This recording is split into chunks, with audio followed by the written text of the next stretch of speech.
करा. मंगलमूर्ती मोरया. श्रीमद् भागवत महापुराण की जय. श्री वेदव्यास भगवान की जय. श्री शुक भगवान की जय. श्री गोपाल कृष्ण भगवान की जय. ओम नमो भगवते वासुदेवाय.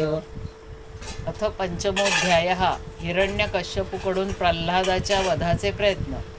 नारद म्हणतात, भगवान शुक्राचार्यांना दैत्यांनी आपले पुरोहित म्हणून नेमले होते. षंड आणि अमर्क असे त्यांचे 2 पुत्र होते.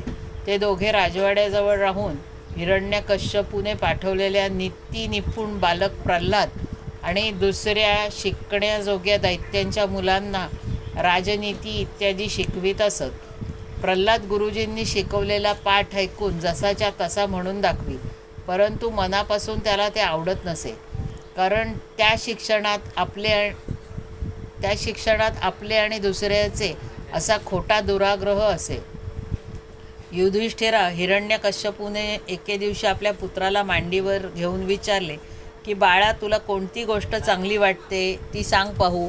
प्रल्हाद म्हणाला, तात, मी आणि माझे या खोट्या आग्रहाने संसारातील प्राणी नेहमी उद्विग्न असतात.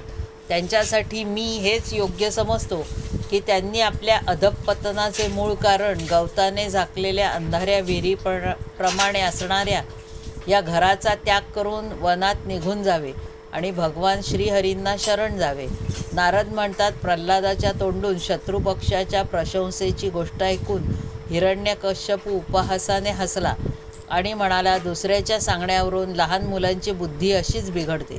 गुरुजींच्या घरी विष्णूंचे भक्त काही ब्राह्मण गुप्तपणे राहत असावेत. मुलाचा बुद्धिभेद होणार नाही यासाठी त्यांच्यावर नजर ठेवली पाहिजे. जेव्हा प्रल्हादाला गुरुजींच्या घरी पोचवले तेव्हा पुरोहितांनी त्याची प्रशंसा करून सामोपचाराने गोड शब्दात विचारले, कुमार प्रल्हादा, तुझे कल्याण असो. अगदी खरे खरे सांग, खोटे बोलू नकोस. तुझी बुद्धी अशी उलटी कशी झाली? दुसऱ्या कोणा मुलाची तर बुद्धी अशी नाही. हे कुलनंदन प्रल्हादा, सांग बरे मुला. आम्ही तुझे गुरुजन हे जाणू इच्छितो की तुझी बुद्धी आपणहून अशी आहे, तुला दुसऱ्या कोणी भडकवले? प्रल्हाद म्हणाला, ज्यांच्या मायेमुळे ज्या संसाराची बुद्धी मोहाने ग्रस्त झाली आहे त्यांच्यातच मी तूपणाचा खोटा दुराग्रह झालेला दिसतो. त्या मायापती भगवंतांना मी नमस्कार करतो. ते भगवान जेव्हा कृपा करतात तेव्हा माणसांची पशुबुद्धी नष्ट होते. या पशुबुद्धीमुळेच हा मी व हा परका अशा प्रकारचा खोटा भेदभाव निर्माण होतो. तोच परमात्मा हा आत्मा आहे. आपले आणि दुसऱ्याचे असा भेद निर्माण करून अज्ञानी लोक त्याचेच वर्णन करतात. त्यांचे हे न जाणून घेणेही योग्यच आहे, कारण त्या आत्म्याचे तत्त्व जाणणे अत्यंत कठीण आहे. ब्रह्मदेव इत्यादी मोठमोठे वेद जाणणारे सुद्धा ज्याच्याविषयी मोहित होतात, तोच परमात्मा आपल्या दृष्टीने माझी बुद्धी बिघडवीत आहे. गुरुजी लोखंड जसे लोहचुंबकाकडे आपणहून खेचले जाते, त्याचप्रमाणे चक्रपाणी भगवंतांच्या स्वच्छंद इच्छाशक्तीने माझे चित्तसुद्धा संसारापासून वेगळे होऊन त्यांच्याकडे ओढले जाते. नारद म्हणतात, परमज्ञानी प्रल्हाद आपल्या गुरुजींना असे म्हणून गप्प बसला.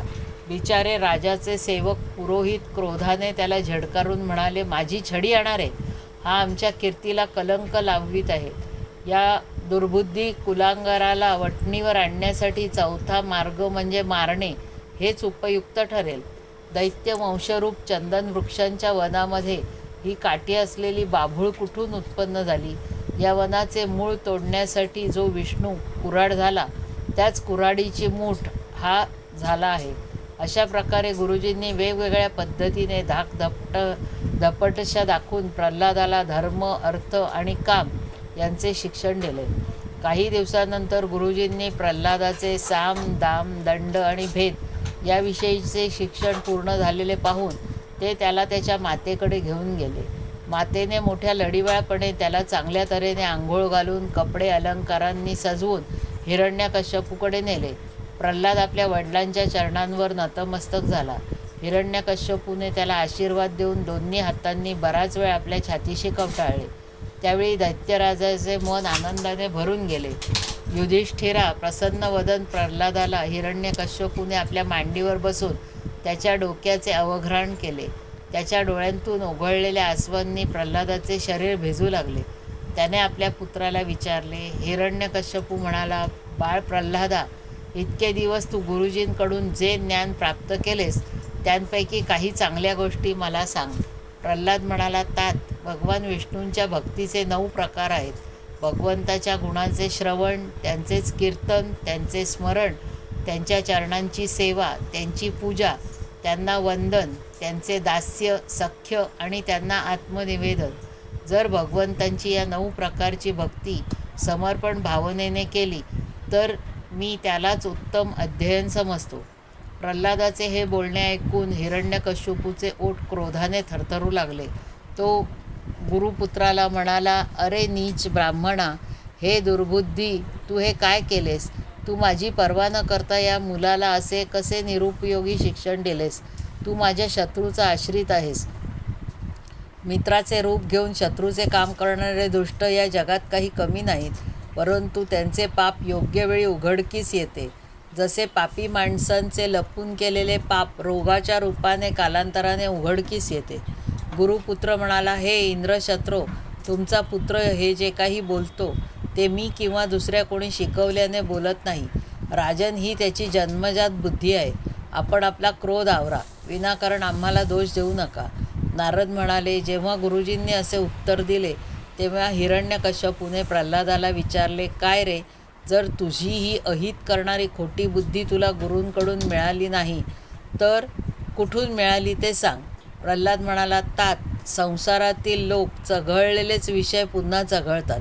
त्यांचा इंद्रियांवर ताबा नसल्याकारणाने ते भोगलेले विषयच पुन्हा भोगण्यासाठी संसाररूपी घोर नरकात पुन्हा पुन्हा जातात. अशा गृहासक्त माणसांची बुद्धी स्वतःहून कोणाच्या शिकवण्यावरून किंवा एकमेकांच्या सांगण्यावरून श्रीकृष्णाच्या ठिकाणी स्थिर होत नाही. इंद्रियांनी दिसणाऱ्या बाह्य विषयातच जे मूर्ख सर्वाधिक योग्य समजतात, आंधळ्याच्या पाठोपाठ जाऊन खड्ड्यात पडणाऱ्या आंधळ्यासारखे, जे वेदांनी सांगितलेल्या काम्यकर्मरूप दोरीच्या दीर्घ बंधनामध्ये बांधले गेले आहेत, त्यांना आपला स्वार्थ आणि परमार्थ भगवान विष्णूच आहेत हे कळत नाही. ज्यांची बुद्धी भगवंतांच्या चरणकमलात रमते त्यांच्या जन्ममृत्यूरूप अनर्थाचा सर्वथैव नाश होतो. परंतु जोवर विरक्त भगवतप्रेमी महात्म्यांच्या चरणधुळीत ते स्नान करीत नाहीत तोपर्यंत त्यांना अशी बुद्धी होत नाही. एवढे बोलून प्रल्हाद गप्प बसला. क्रोधाने अंध झालेल्या हिरण्यकश्यपूने त्याला आपल्या मांडीवरून उचलून जमिनीवर आपटले. प्रल्हादाचे बोल तो सहन करू शकला नाही. रागाने त्याचे डोळे लालबुंद झाले. तो म्हणाला, दैत्यांनो, याला येथून बाहेर घेऊन जा आणि ताबडतोब मारून टाका. हा मारून टाकण्याच्याच योग्यतेचा आहे. पहा ना, याने आपल्या चुलत्याला मारले. आपल्या नातलगांना सोडून हा नीच दास असल्याप्रमाणे बरोबर आहे ना?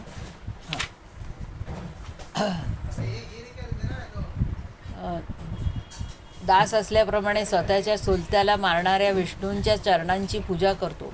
मला वाटते याच्या रूपाने माझ्या भावाला मारणारा हा विष्णूच आलेला आहे. हा मूर्ख 5 वर्षाचा असतानाच आपल्या मात्यापित्यांच्या सोडण्यास कठीण अशा स्नेहाला विसरला. तो त्या विष्णूचे तरी काय भले करणार आहे? एखादा परकासुद्धा आपल्याला औषधाप्रमाणे बरे करेल तर तो एका अर्थी आपला पुत्रच होय. परंतु जर आपला पुत्रच आपले अहित करू लागला तर तो रोगाप्रमाणेच आपला शत्रू होय. शरीराची हानी करणारा अवयव छाटून टाकला पाहिजे, कारण त्यामुळे उरलेले शरीर सुखाने जगू शकते. स्वजनाचे रूप घेऊन आलेला हा माझा शत्रूच आहे. योगी माणसाची भोगलोलूप इंद्रिये ज्याप्रमाणे त्याचे अनिष्ट करतात त्याप्रमाणेच हा माझे अहित करणार आहे. म्हणून खाताना, झोपलेला किंवा बसलेला असताना अशा कोणत्याही वेळी कोणत्याही उपायाने याला मारून टाका. हिरण्यकश्यपूने जेव्हा दैत्यांना अशी आज्ञा दिली तेव्हा तीक्ष्ण दाढा, अक्राळ विक्राळ तोंडे, लाल लाल दाढी, विषा तसेच लांब केस असलेले दैत्य हातात त्रिशूळ घेऊन मारा तोडा असे म्हणत जोराने ओरडू लागले. प्रल्हाद गप्प बसला होता, तरी दैत्य मात्र त्याच्या मर्मांवर शूलाचे प्रहार करीत होते. मन वाणीच्या आव्याक्यात न येणारे सर्वात्मा, सर्व शक्तींचे आधार अशा परमात्म्यामध्ये प्रल्हादाचे चित्त एकरूप झाले होते. त्यामुळे भाग्यहीनाचे उद्योग जसे व्यर्थ होतात तसे त्यांचे ते सर्व प्रकार निष्फळ झाले. युधिष्ठिरा, जेव्हा प्रल्हादावर सर्व प्रयत्नांचा काहीच परिणाम झाला नाही तेव्हा भयभीत हिरण्यकश्यपू प्रल्हादाला मारण्यासाठी हट्टाला पेटून निरनिराळे उपाय करू लागला. त्याने त्याला मदोन्मत्त हत्तींकडून तुडवले, विषारी साप डसवले, अभिचार कर्म करवले, पर्वताच्या कड्यावरून खाली ढकलून दिले, अनेक प्रकारच्या मायांचा प्रयोग करवला, अंधाऱ्या कोठडीत बंद केले, विष पाजवले आणि खाणेपिणेही बंद करवले, बर्फाळ जागेत तुफानात धगधगत्या आगीत ठेवले, समुद्रात बुडवले, पर्वतांच्या खाली दाबून ठेवले, परंतु यापैकी कोणत्याही उपायाने तो आपल्या निष्पाप पुत्राला मारू शकला नाही. तेव्हा हिरण्यकश्यपूला अतिशय काळजी वाटू लागली. प्रल्हादाला मारण्यासाठी त्याला कोणताही उपाय सुचेना. मी याला पुष्कळ उपशब्द बोललो, मारून टाकण्याचे पुष्कळ उपाय केले, परंतु हा मी केलेला द्रोह आणि दुर्व्यवहार यांपासून आपल्या प्रभावानेच वाचला. हा लहान मुलगा असूनही समजूतदार आहे आणि निशंक होऊन माझ्याजवळच राहतो. याच्याजवळ काही ना काही सामर्थ्य अवश्य आहे. आपल्या पित्याच्या दुर्वर्तनामुळे शनुष्येप जसा पित्याच्या विरोधात गेला होता त्याचप्रमाणे हा मी केलेले अपकार विसरणार नाही. हा कोणाला घाबरत नाही की याला मरण येत नाही, याच्या शक्तीचा थांगपत्ताच लागत नाही. याच्या विरोधामुळेच निश्चितपणे माझा मृत्यू तर ओढवणार नाही ना. अशा प्रकारे विचार करता करता त्याचा चेहरा थोडासा सुकला. शुक्राचार्याचे पुत्र षंड आणि अमर्क हिरण्यकश्यपू सुन्न होऊन बसलाय असे पाहून त्याला एकांतात नेऊन म्हणाले, स्वामी, आपण एकट्यानेच तिन्ही लोकांवर विजय मिळवला आहे. आपण आपल्या भुवया उंचावल्या तरी सर्व लोकपालांचा थरकाप होतो. आपण चिंता करावी अशी एकही गोष्ट आमच्या पाहण्यात नाही. लहान मुलाचे वागणे आपण मनावर का घेता? आमचे वडील शुक्राचार्य येईपर्यंत याने भिवून पळून जाऊ नये म्हणून याला वरुणाच्या पाशांनी बांधून टाका. कदाचित वय वाढल्याने किंवा गुरुजनांची सेवा केल्याने माणसाची बुद्धी सुधारते. हिरण्यकश्यपूने ठीक आहे असे म्हणून गुरुपुत्रांचा सल्ला मान्य करून म्हटले, ज्याचे पालन गृहस्थाश्रमी राजे लोक करतात त्या धर्माचा याला उपदेश केला पाहिजे. युधिष्ठिरा यानंतर पुरोहित विनयशील व नम्र अशा त्याला धर्म, अर्थ आणि काम या पुरुषार्थांचे अनुक्रमे शिक्षण देऊ लागले. परंतु गुरुजींचे धर्म, अर्थ आणि काम या विषयांचे ते शिकवणे प्रल्हादाला आवडत नसे. कारण राग, द्वेषादी द्वंद्वे आणि विषयभोगात रस असणाऱ्यासाठीच ते शिक्षण उपयोगी होते. जेव्हा गुरुजी आपल्या घरच्या कामासाठी बाहेर गेले होते तेव्हा सुट्टी मिळाल्या कारणाने बरोबरीच्या मुलांनी प्रल्हादाला खेळण्यासाठी बोलवले. प्रल्हाद परम ज्ञानी होता. त्याने त्यांना अत्यंत मधुर शब्दांनी आपल्याकडे बोलावले. त्यांचा जन्म, मृत्यूरूप भूतकाळ व आपल्यावरील निष्ठा त्याला ज्ञात होती. त्यांच्यावर कृपा करण्यासाठी हसत हसत तो त्यांना म्हणाला, युधिष्ठिरा, ते सर्वजण अजून लहान होते म्हणून रागद्वेषांनी युक्त विषय भोगणाऱ्या पुरुषांच्या सांगण्याने आणि कृतींनी त्यांची बुद्धी अजून दूषित झाली नव्हती. यामुळे आणि प्रल्हादाबद्दल अत्यंत आदर असल्याकारणाने त्या सर्वांनी आपल्या खेळण्याचे साहित्य बाजूला ठेवले आणि प्रल्हादाजवळ जाऊन त्याच्याकडे एकटक पाहत त्याच्या भोवती ते बसून राहिले. तसेच भगवंतांचा परमप्रेमी भक्त प्रल्हादाचे हृदय त्यांच्याविषयीच्या करुणा आणि मैत्रीयुक्त भावांनी भरून गेले आणि तो त्यांना म्हणू लागला. अध्याय 5 समाप्त. गोपाल कृष्ण भगवान की जय. मग काय एक पूर्ण होऊन जाईल ना, म्हणजे एक त्याचं. अथ षष्ठोध्यायः प्रल्हादाचा असुर बालकांना उपदेश. प्रल्हाद म्हणाला, या जगात मनुष्यजन्म अत्यंत दुर्लभ आहे. तो परमात्म्याची प्राप्ती करून देणारा परंतु केव्हाही नाहीसा होणार आहे. म्हणून शहाण्याने लहानपणीच भगवंतांची प्राप्ती करून देणाऱ्या साधनांचे अनुष्ठान केले पाहिजे. या मनुष्य जन्मात भगवंतांच्या चरणांना शरण जाणे एवढीच जीवनाची सफलता आहे. कारण भगवंत सर्व प्राण्यांचे स्वामी, सुहृद, प्रियतम आणि आत्मा आहेत. बंधूनो, जसे कोणताही प्रयत्न न करता दैवामुळे दुःख भोगावे लागते, त्याचप्रमाणे इंद्रियांचे सुख जीव कोणत्याही योनीत असला तरी त्याला ते मिळतेच. म्हणून सांसारिक सुखासाठी प्रयत्न करण्याची आवश्यकता नाही.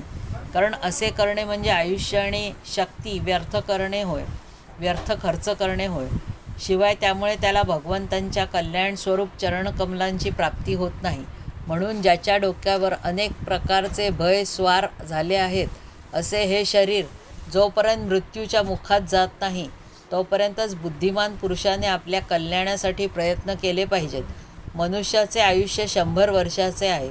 ज्याने आपल्या इंद्रियांना वश केले नाही त्याचे अर्धे आयुष्य व्यर्थ निघून जाते, कारण तो रात्रीच्या वेळी गाढ अज्ञानाने ग्रस्त होऊन झोपलेला असतो.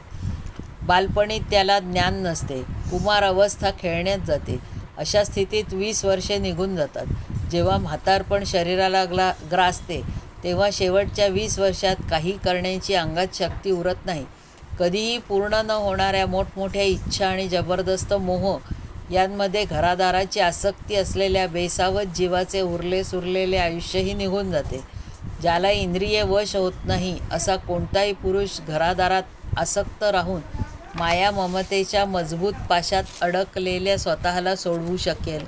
ज्याचा चोर, सेवक तसेच व्यापारी आपल्या अत्यंत प्रिय अशा प्राण्यांची सुद्धा बाजी लावून संग्रह करतात आणि म्हणून जे त्यांना प्राणांपेक्षाही अधिक हवेसे वाटते त्या धनाचा लोभ कोणाला सोडवेल?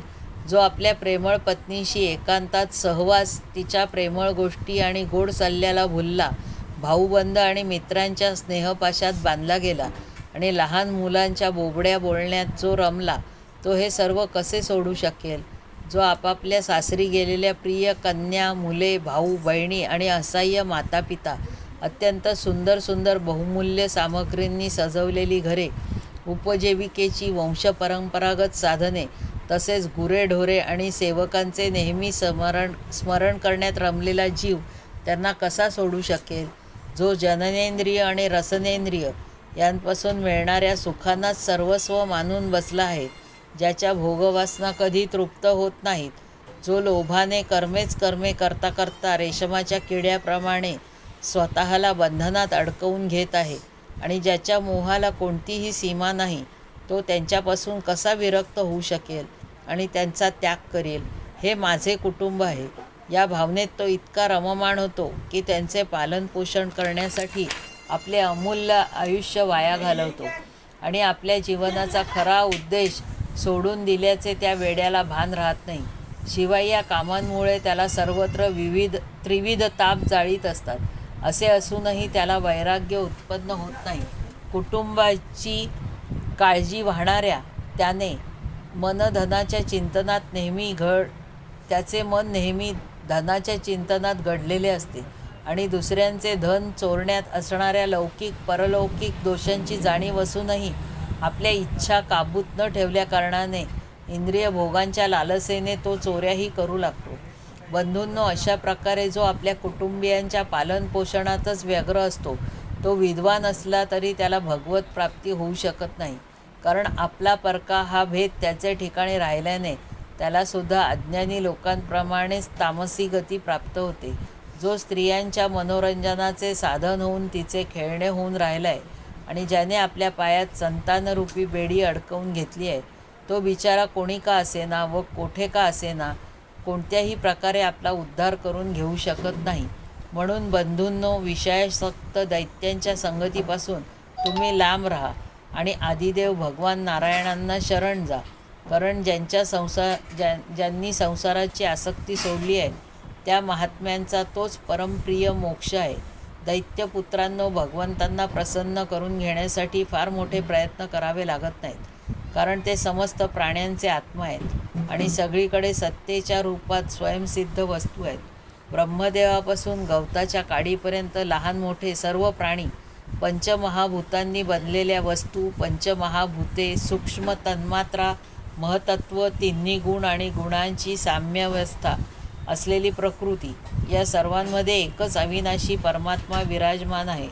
तेच अंतर्यामी द्रष्ट्याच्या रूपात आहेत आणि तेच दृश्य जगाच्या रूपामध्ये सुद्धा आहेत. सर्वथा अनिर्वचनीय आणि विकल्परहित असूनही त्यांना द्रष्टा आणि दृश्य, व्याप्य आणि व्यापक मानले जाते. हे केवळ स्वरूप, अनुभव स्वरूप, आनंद स्वरूप एकमात्र परमेश्वरच आहेत. गुणमय सृष्टी निर्माण करणाऱ्या मायेमुळे त्यांचे स्वरूप लपून राहिले आहे. ती दूर होताच त्यांचे दर्शन होते. म्हणून तुम्ही आपला आसुरी स्वभाव सोडून सर्व प्राण्यांवर दया करा, प्रेमाने त्यांचे भले करा. यानेच भगवान प्रसन्न होतील. आदिनारायण अनंत भगवान प्रसन्न झाल्यावर मिळणार नाही अशी कोणती वस्तू आहे? लोक आणि परलोकासाठी ज्या धर्म, अर्थ इत्यादींची आवश्यकता सांगितली जाते ते तर गुणांच्या परिमाणानुसार प्रयत्न न करताही आपोआप मिळणारे आहेत. आपण जर श्री भगवंतांच्या चरणामृताचे सेवन करू लागलो आणि त्यांच्या नामगुणांचे कीर्तन करू लागलो तर आपल्याला मोक्षाची तरी काय आवश्यकता आहे? तसे पाहिले तर धर्म, अर्थ आणि काम हे पुरुषार्थ, आत्मविद्या, कर्मकांड, न्याय, दंडनीती आणि उपजीविकेची विविध साधने हे सर्व वेदांचे प्रतिपाद्य विषय आहेत. परंतु ते जर आपले परमहित करणाऱ्या श्रीहरींना समर्पण होण्यात सहाय्यक असतील तरच मी ते सार्थक मानतो. हे निर्मल ज्ञान अतिशय दुर्लभ आहे. नरनारायणांनी नारदांना याचा उपदेश केला होता आणि हे ज्ञान भगवंतांच्या अनन्यप्रेमी आणि निष्काम भक्तांच्या चरणकमलांच्या धुळीने न्याहालेल्या माणसांनाच प्राप्त होते. हे विज्ञान सहित ज्ञान विशुद्ध भागवत धर्म होय. भगवंतांचे दर्शन करून घेणाऱ्या देवर्षी नारदांच्या तोंडून हे मी पूर्वी ऐकले होते. दैत्यपुत्र म्हणाले, प्रल्हादा, या 2 गुरुपुत्रांशिवाय आणखी कोणत्याही गुरूंना तू किंवा आम्ही जाणत नाही. हेच आपण सर्व मुलांना शिकवणारे आहेत. तू अजून लहान असून राजमहालात आईजवळ राहतोस, म्हणून तू नारदांना भेटलास हे अशक्य वाटते. यावर आमचा विश्वास बसेल अशी एखादी गोष्ट असेल तर ती सांगून आमच्या शंकेचे निरसन कर. अध्याय 6 समाप्त. गोपाल कृष्ण भगवान की जय. हरये नमः, हरये नमः, हरये नमः. मूर्ती मोरया. श्रीमद भागवत महापुराण की जय. श्री वेदव्यास भगवान की जय. श्री शुक भगवान की जय. श्री गोपाल कृष्ण भगवान की जय. ओम नमो भगवते वासुदेवाय. अथ सप्तमोऽध्यायः. मातेच्या गर्भात प्राप्त झालेल्या नारदांच्या उपदेशाचे प्रल्हादाकडून वर्णन. नारद म्हणतात, दैत्यपुत्रांनी जेव्हा असा प्रश्न केला तेव्हा भगवंतांचे परम प्रेमी भक्त प्रल्हादाला मी सांगितलेल्या गोष्टीचे स्मरण झाले. मंद हास्य करीत तो त्यांना म्हणाला. प्रल्हाद म्हणाला, आमचे वडील जेव्हा तपश्चर्या करण्यासाठी मंदाराचलावर गेले होते तेव्हा इंद्रादी देवांनी दानवांशी युद्ध करण्याची फार मोठी तयारी केली. ते म्हणू लागले की जशा मुंग्या सापाला खातात त्याचप्रमाणे लोकांना त्रास देणाऱ्या पापी हिरण्यकश्यपूला त्याच्या पापानेच खाऊन टाकले. देवांनी मोठ्या प्रमाणावर तयारी केली आहे असे जेव्हा दैत्यांच्या सेनापतीला समजले तेव्हा त्यांचे साहस कमी होऊ लागले. देवांकडून मार खाल्ल्यानंतर स्त्री, पुत्र, मित्र, आप्तेष्ट, वाडे, गुरेढोरे आणि इतर साहित्य यांपैकी कशाचीही चिंता न करता भयभीत होऊन आपले प्राण वाचवण्यासाठी ते सर्वजण अतिशय लगबगीने इकडून तिकडून पळून गेले. आपला विजय व्हावा या हेतूने देवांनी राजमहालात लुटालूट केली. एवढेच काय, इंद्राने माझी माता पट्टराणी कयाधूला सुद्धा बंदी बनवले. भीतीने व्याकुळ होऊन माझी माता टिटवीप्रमाणे रडत होती आणि इंद्र बळजबरीने तिला घेऊन जात होता. दैवयोगाने देवर्षी नारद तिथून जात होते. त्यांनी वाटेत माझ्या मातेला पाहिले. ते म्हणाले, देवराज, ही निरपराध आहे, हिला घेऊन जाणे योग्य नाही. महाभागा, या साध्वी परस्त्रीला ताबडतोब सोड. इंद्र म्हणाला, देवद्रोही हिरण्यकश्यपूचे अत्यंत प्रभावशाली वीर्य हिच्या पोटात आहे. प्रसूत होईपर्यंत ही माझ्याजवळ राहील. बालक झाल्यावर त्याला मारून मी हिला सोडून देईन. नारद म्हणाले, भगवंतांचा साक्षात परमप्रेमी भक्त आणि सेवक हिच्या गर्भात आहे. तो अत्यंत बलवान आणि निष्पाप महात्मा आहे. तू त्याला मारू शकणार नाहीस. देवर्षी नारदांचे हे म्हणणे मान्य करून इंद्राने माझ्या मातेला सोडून दिले. शिवाय हिच्या गर्भामध्ये भगवत भक्त आहे हे जाणून त्याने माझ्या मातेला प्रदक्षिणा केली आणि तो आपल्या लोकी निघून गेला. यानंतर देवर्षी नारद माझ्या मातेला आपल्या आश्रमात घेऊन गेले आणि तिची समजूत घालून म्हणाले, मुली, तुझे पती तपश्चर्या करून परत येईपर्यंत तू येथेच राहा, जशी आपली आज्ञा. असे म्हणून निर्भयपणे देवर्षी नारदांच्या आश्रमात दैत्यराज घोर तपश्चर्या पूर्ण करून परत येईपर्यंत ती राहू लागली. माझी गरोदर माता गर्भातील बाळाचे कल्याण व्हावे आणि योग्य वेळी प्रसूती व्हावी या इच्छेने मोठ्या भक्तिभावाने नारदांची सेवा करत राहिली. देवर्षी नारद अतिशय दयाळू आणि सर्वसमर्थ आहेत. त्यांनी माझ्या मातेला भगवत धर्माचे रहस्य आणि विशुद्ध ज्ञान असा दोन्हींचा उपदेश दिला. उपदेश करतेवेळी त्यांचे लक्ष मीही होतो. पुष्कळ कालावधी निघून गेल्यामुळे आणि स्त्री स्वभावानुसार माझ्या मातेला त्या ज्ञानाचे स्मरण राहिले नाही. परंतु देवर्षींची विशेष कृपा असल्याने अजूनही मला त्याची विस्मृती झाली नाही. माझ्या या म्हणण्यावर तुम्ही श्रद्धा ठेवाल तर तुम्हालाही ते ज्ञान प्राप्त होऊ शकेल. कारण श्रद्धेमुळे स्त्रिया व मुले यांची बुद्धीसुद्धा माझ्याप्रमाणेच देहादिकांविषयीचा अहंकार नष्ट करणारी होऊ शकते. ज्याप्रमाणे ईश्वर मूर्ती कालाच्या प्रेरणेने वृक्षाच्या फळांना 6 विकार होतात, त्याचप्रमाणे जन्म, अस्तित्वाची जाणीव, वाढ, परिणाम, क्षय आणि विनाश हे 6 विकार शरीरालाच दिसतात. त्यांचा आत्म्याशी काहीही संबंध नाही. आत्मा नित्य, अविनाशी, शुद्ध, एक, क्षेत्रज्ञ, आश्रय, निर्विकार, स्वयंप्रकाश, सर्वांचे कारण, व्यापक, असंग, तसेच कोणत्याही प्रकारचे आवरण नसलेला असा आहे. ही आत्म्याची 12 उत्कृष्ट लक्षणे होत. यांच्या योगाने आत्मतत्व जाणणाऱ्या पुरुषाने अज्ञानामुळे शरीर इतरांच्या मध्ये जो मी माझेपणाचा खोटा भाव उत्पन्न होतो त्याचा त्याग केला पाहिजे. जसे दगडात असलेले सोने काढण्याची युक्ती माहीत असणारा सुवर्णकार त्या युक्तीने सोन्याची प्राप्ती करून घेतो, त्याचप्रमाणे अध्यात्मतत्व जाणणारा पुरुष आत्मप्राप्तीच्या उपायांच्या द्वारे आपल्या शरीररूप क्षेत्रातच ब्रह्मपदाचा साक्षात्कार करून घेतो. मूळ प्रकृती, महत्तत्व, अहंकार आणि पंचतन्मात्रा या 8 तत्वांना आचार्यांनी मूळ प्रकृती म्हटले आहे. सत्व, रज आणि तम हे तिचे 3 गुण आहेत आणि 10 इंद्रिये, 1 मन आणि पंचमहाभूते हे तिचे 16 विकार आहेत. या सर्वांमध्ये एक पुरुषतत्व व्यापून राहिले आहे. या सर्वांचा समुदाय म्हणजेच हा देह होय. हा स्थावर व जंगम असा 2 प्रकारचा आहे.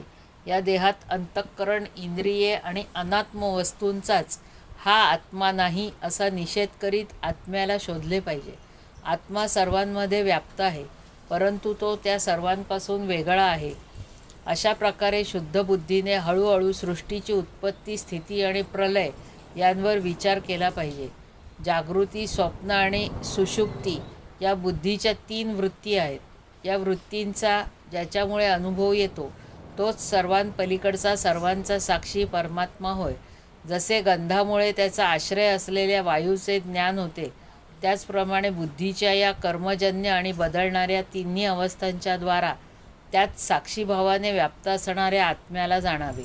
गुण आणि कर्मांमुळे उत्पन्न होणारे हे जन्ममृत्यूचे चक्र आत्म्याला शरीर आणि प्रकृतीपासून वेगळे करीत नसल्यानेच चालू आहे. हे अज्ञानमूलक आणि मिथ्या आहे. असे असून सुद्धा जीवाला याची स्वप्नाप्रमाणे प्रचिती येत असते. म्हणून तुम्ही प्रथम या गुणांना अनुसरून होणाऱ्या कर्मांचे बीजच नाहीसे केले पाहिजे. असे केल्याने बुद्धीच्या निरनिराळ्या वृत्तींचा प्रवाह नाहीसा होतो. यालाच दुसऱ्या शब्दात योग किंवा परमात्म्याशी मिलन होणे असे म्हणतात. हे करण्यासाठी हजारो साधने आहेत, परंतु ज्या उपायाने सर्व शक्तिमान भगवंतांविषयी स्वाभाविक निष्काम प्रेम निर्माण होईल तोच उपाय सर्वश्रेष्ठ होय. ही गोष्ट स्वतः भगवंतांनीच सांगितली आहे. गुरूंची प्रेमपूर्वक सेवा, आपल्याला जे मिळेल ते प्रेमाने भगवंतांना समर्पित करणे, भगवत प्रेमी महात्म्यांचा सत्संग, भगवंतांची आराधना, त्यांच्या कथांविषयी श्रद्धा, त्यांच्या गुण आणि लीलांचे कीर्तन, त्यांच्या चरणकमलांचे ध्यान, त्यांची मंदिरे, मूर्ती इत्यादींचे दर्शन, पूजन इत्यादी साधनांनी भगवानविषयी स्वाभाविक प्रेम उत्पन्न होते. सर्व शक्तिमान भगवान श्रीहरी सर्व प्राण्यांमध्ये विराजमान आहेत. या भावनेने सर्व प्राण्यांची इच्छा यथाशक्ती पूर्ण करून अंतःकरणपूर्वक त्यांचा सन्मान करावा. काम, क्रोध, लोभ, मोह, मद आणि मत्सर या 6 शत्रूंवर विजय प्राप्त करून जे लोक भगवंतांची भक्ती करतात त्यांना त्या भक्तीमुळे भगवान वासुदेवांविषयी प्रेम निर्माण होते. जेव्हा भगवंतांनी लीला शरीरांनी केलेल्या अद्भुत पराक्रमांनी त्यांचे अनुपम गुण आणि चरित्रांचे श्रवण करून अत्यंत आनंदाच्या उद्रेकाने मनुष्याचे शरीर रोमांचित होते. अश्रूंमुळे कंठ दाटून येतो आणि तो लाज लज्जा सोडून मोठमोठ्याने गाऊन नाचू लागतो आणि ओरडतोही. त्यावेळी तो ग्रहपीडेने वेडा झालेल्या माणसाप्रमाणे कधी हसतो, कधी रडतो, कधी ध्यान करतो, तर कधी भगवत भावाने लोकांना नमस्कार करू लागतो. तेव्हा तो भगवंतांमध्येच तन्मय होऊन दीर्घ निश्वास टाकू लागतो आणि संकोच सोडून हरे जगतपते नारायणा असे म्हणू लागतो. तेव्हा भक्तियोगाच्या महान प्रभावाने त्याची सर्व बंधने तुटून पडतात आणि भगवत वाचीच भावना करत त्याचे हृदयसुद्धा तदाकार भगवन्मय होऊन जाते. त्यावेळी त्याच्या जन्ममृत्यूच्या बीजांचा साठासुद्धा जळून जातो आणि तो श्री भगवंतांना प्राप्त होतो. या जगात पापात्मा जीवासाठी भगवंतांची प्राप्ती ही संसार चक्राला मिटवून टाकणारी आहे. काही विद्वान या वस्तूला ब्रह्म आणि काही जण निर्वाण सुखाच्या रूपात ओळखतात. म्हणून शहाण्या मित्रांनो, आपापल्या हृदयात तुम्ही हृदयेश्वर भगवंतांचे भजन करा. असुर कुमारांनो, आपल्या हृदयातच आकाशाप्रमाणे नित्य विराजमान असणाऱ्या भगवंतांचे भजन करण्यासाठी कोणते असे विशेष कष्ट पडतात? ते समान रूपाने सर्व प्राण्यांचे प्रेमळ मित्र आहे. एवढेच काय, आपले आत्माच आहेत. त्यांना सोडून भोग सामग्री का गोळा करायची? धन, पत्नी, गुरेढोरे, पुत्र, घर, जमीन, हत्ती, खजिना इत्यादी निरनिराळ्या प्रकारचे ऐश्वर एवढेच काय, संसारातील विनाशी संपूर्ण धन आणि भोगसामुग्री क्षणभंगूर जीवन असणाऱ्या या मनुष्याला कितीसे सुख देऊ शकेल? त्याचप्रमाणे यज्ञयागामुळे प्राप्त होणारे स्वर्गादी लोकसुद्धा नाशवान आणि उंच नीच असे आहेत. म्हणून ते सुद्धा निर्दोष नाहीत. केवळ परमात्म्यामध्ये दोष असलेला कोणी पाहिला नाही की ऐकला नाही. म्हणून त्याच्या प्राप्तीसाठी अनन्य भक्तीने त्याचेच भजन केले पाहिजे. याशिवाय स्वतःला मोठा विद्वान समजणारा मनुष्य या लोकात ज्या उद्देशाने वारंवार अनेक कर्म करतो त्या उद्देशांची प्राप्ती तर लांबच, उलट त्याच्या विपरीतच फळ त्याला खात्रीने मिळते. या जगात कर्म करणाऱ्याचे दोन उद्देश असतात: सुख मिळवणे आणि दुःखापासून सुटका करून घेणे. परंतु जो अगोदर इच्छा नसल्यामुळे सुखात राहत असे त्याला आता इच्छेमुळे नेहमी दुःख भोगावे लागते. मनुष्य सकाम कर्मांनी या लोकी ज्या शरीरासाठी भोग प्राप्त करू इच्छितो ते शरीरच मुळे आपले नाही, नाशवान आहे आणि येणारे जाणारे आहे. जेथे शरीराचीच ही अवस्था आहे तेथे त्याच्यापासून वेगळे असणाऱ्या पुत्र, स्त्री, घर, धन, राज्य, खजिना, हत्ती, घोडे, मंत्री, नोकर चाकर, आप्तेष्ट आणि आपले वाटणारे इतर यांची काय कथा? हे विषय शरीराबरोबरच नष्ट होणारे अर्थपूर्ण वाटले तरी अनर्थ करणारेच आहेत. आत्मा स्वतःच परम आनंदाचा महान समुद्र आहे. त्याला या वस्तूंचा काय उपयोग? हे बंधूंनो, विचार करा. जो जीव गर्भात असल्यापासून मृत्यूपर्यंतच्या सर्व अवस्थांमध्ये आपल्या कर्मांच्या अधीन होऊन अनंत क्लेश भोगतो, त्याचा या संसारात काय स्वार्थ आहे? सूक्ष्म शरीरालाच तो जीव आपला आत्मा मानून त्याच्याद्वारा अनेक प्रकारची कर्मे करतो आणि कर्मांमुळेच पुन्हा शरीर ग्रहण करतो. अशा प्रकारे कर्मामुळे शरीर आणि शरीरामुळे कर्म ही परंपरा चालू राहते आणि हे सर्व अविवेकामुळे होते. म्हणून निष्काम भावाने निष्क्रिय आत्मस्वरूप भगवान श्रीहरींचे भजन करा. धर्म, अर्थ आणि काम हे त्यांच्या इच्छेखेरीज मिळत नाहीत. भगवान श्रीहरी सर्व प्राण्यांचे ईश्वर, आत्मा आणि परम प्रियतम आहेत. आपणच निर्माण केलेल्या पंचमहाभूते आणि सूक्ष्मभूते इत्यादींच्या द्वारे निर्माण केलेल्या शरीरामध्ये ते जीव म्हणून राहतात. देवता, दैत्य, मनुष्य, यक्ष किंवा गंधर्व कोणी का असेना, जो भगवंतांच्या चरणकमलांचे सेवन करतो त्याचे आमच्याप्रमाणेच कल्याण होते.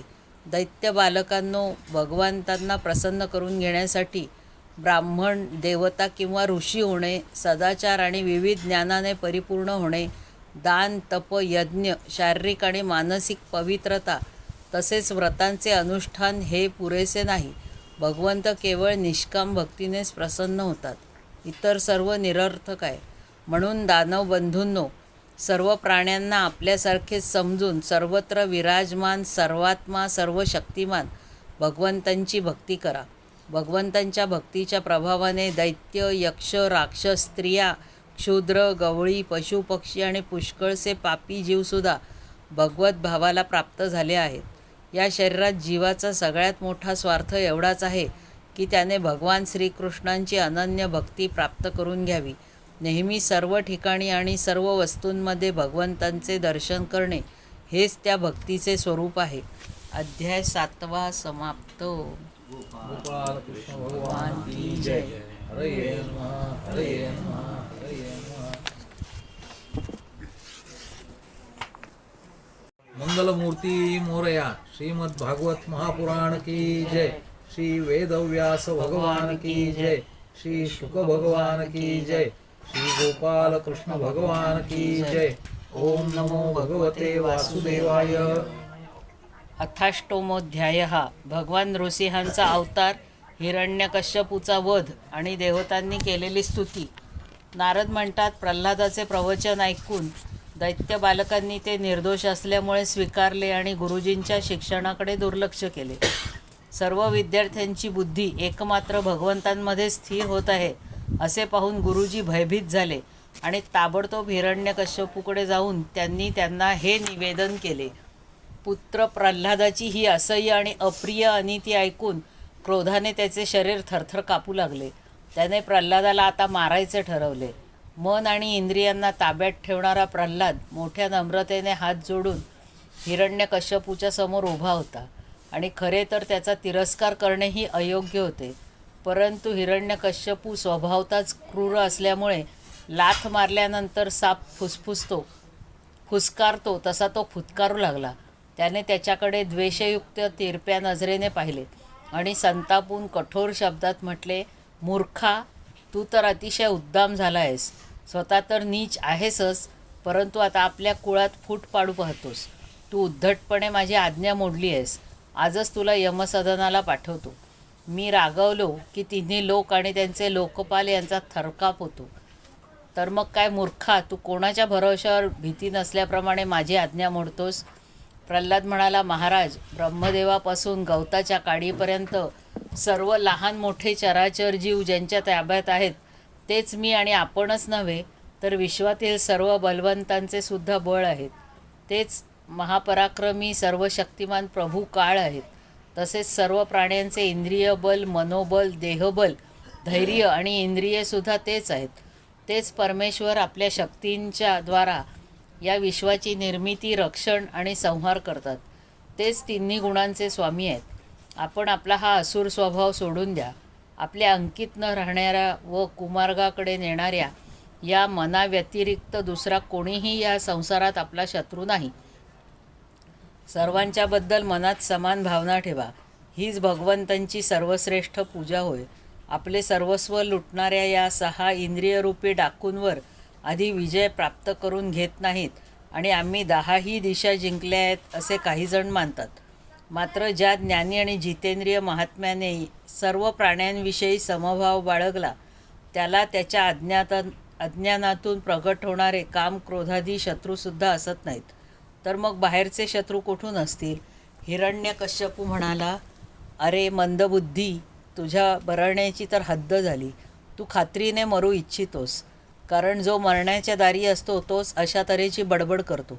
अरे अभाग्या, माझ्याखेरीज जो कोणी अन्य जगाचा स्वामी आहे असे तू सांगितलेस तो तुझा जगदीश्वर आहे कोठे. तो सर्वत्र असेल तर मग या खांबात का नाही दिसत. वायफळ बडबडणाऱ्या तुझे डोके हा मी उडवतो. ज्याच्यावर तुझा एवढा भरवसा आहे तो तुझा हरी तुझे रक्षण करू दे.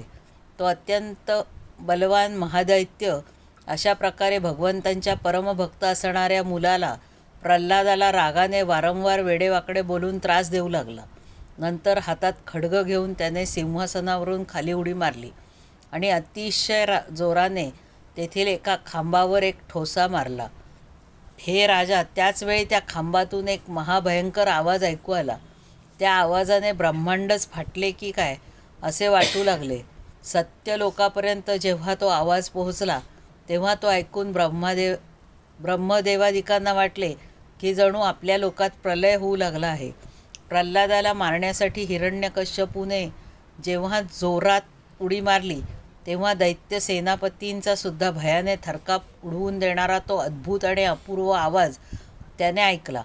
पण हा आवाज करणारा कोणी त्या सभेत त्याला दिसला नाही. आपले सेवक प्रल्हाद आणि ब्रह्मदेव यांची वाणी सत्य करण्यासाठी आणि सर्व पदार्थांमध्ये आपली व्यापकता दाखवण्यासाठी त्याचवेळी सभेमध्ये त्या खांबातून अतिशय आश्चर्यकारक रूप धारण करून भगवंत प्रकट झाले. ते रूप ना सिंहाचे होते ना मनुष्याचे. हिरण्यकश्यपू ज्यावेळी आवाज काढणाऱ्याचा शोध घेत होता त्याचवेळी खांबातून निघणाऱ्या त्या अद्भुत प्राण्याला त्याने पाहिले. तो विचार करू लागला, हा मनुष्य नाही की पशु नाही, तर मग हा नृसिंह रूपातील अलौकिक प्राणी कोण आहे? तो असा विचार करीत होता तोच त्याच्या अगदी समोर नृसिंह भगवान उभे राहिले. त्यांचे ते रूप अतिशय भयानक होते. तापलेल्या सोन्याप्रमाणे पिवळे धमक भयानक डोळे होते. जांभई दिल्यामुळे आयाळ इकडे तिकडे फडफडत होती. दाढा अतिशय विक्राळ होत्या. तलवारीप्रमाणे चमकणारी सुरीप्रमाणे धारधार तीक्ष्ण जीभ होती. भुवया उंचावल्याने त्यांचे मुख अधिकच दारुण दिसत होते. कान वरच्या बाजूला ताठ दिसत होते. फुगवलेले नाक आणि उघडलेले तोंड पहाडातील गुहेप्रमाणे अद्भुत वाटत होते. फाकलेल्या जबड्यामुळे त्याची भयानक फारच वाढली होती. विशाल शरीर स्वर्गाला स्पर्श करीत होते. मान थोडीशी बुटकी आणि मोठी होती. छाती रुंद आणि कंबर बारीक होती. चंद्रकिरणाप्रमाणे असणारे शुभ्र रोम सर्व शरीरावर चमकत होते. चारी बाजूंना शेकडो हात पसरले होते. त्यांची नखे हीच आयुधे होती. त्यांच्या जवळपास फिरकणेसुद्धा अशक्य होते.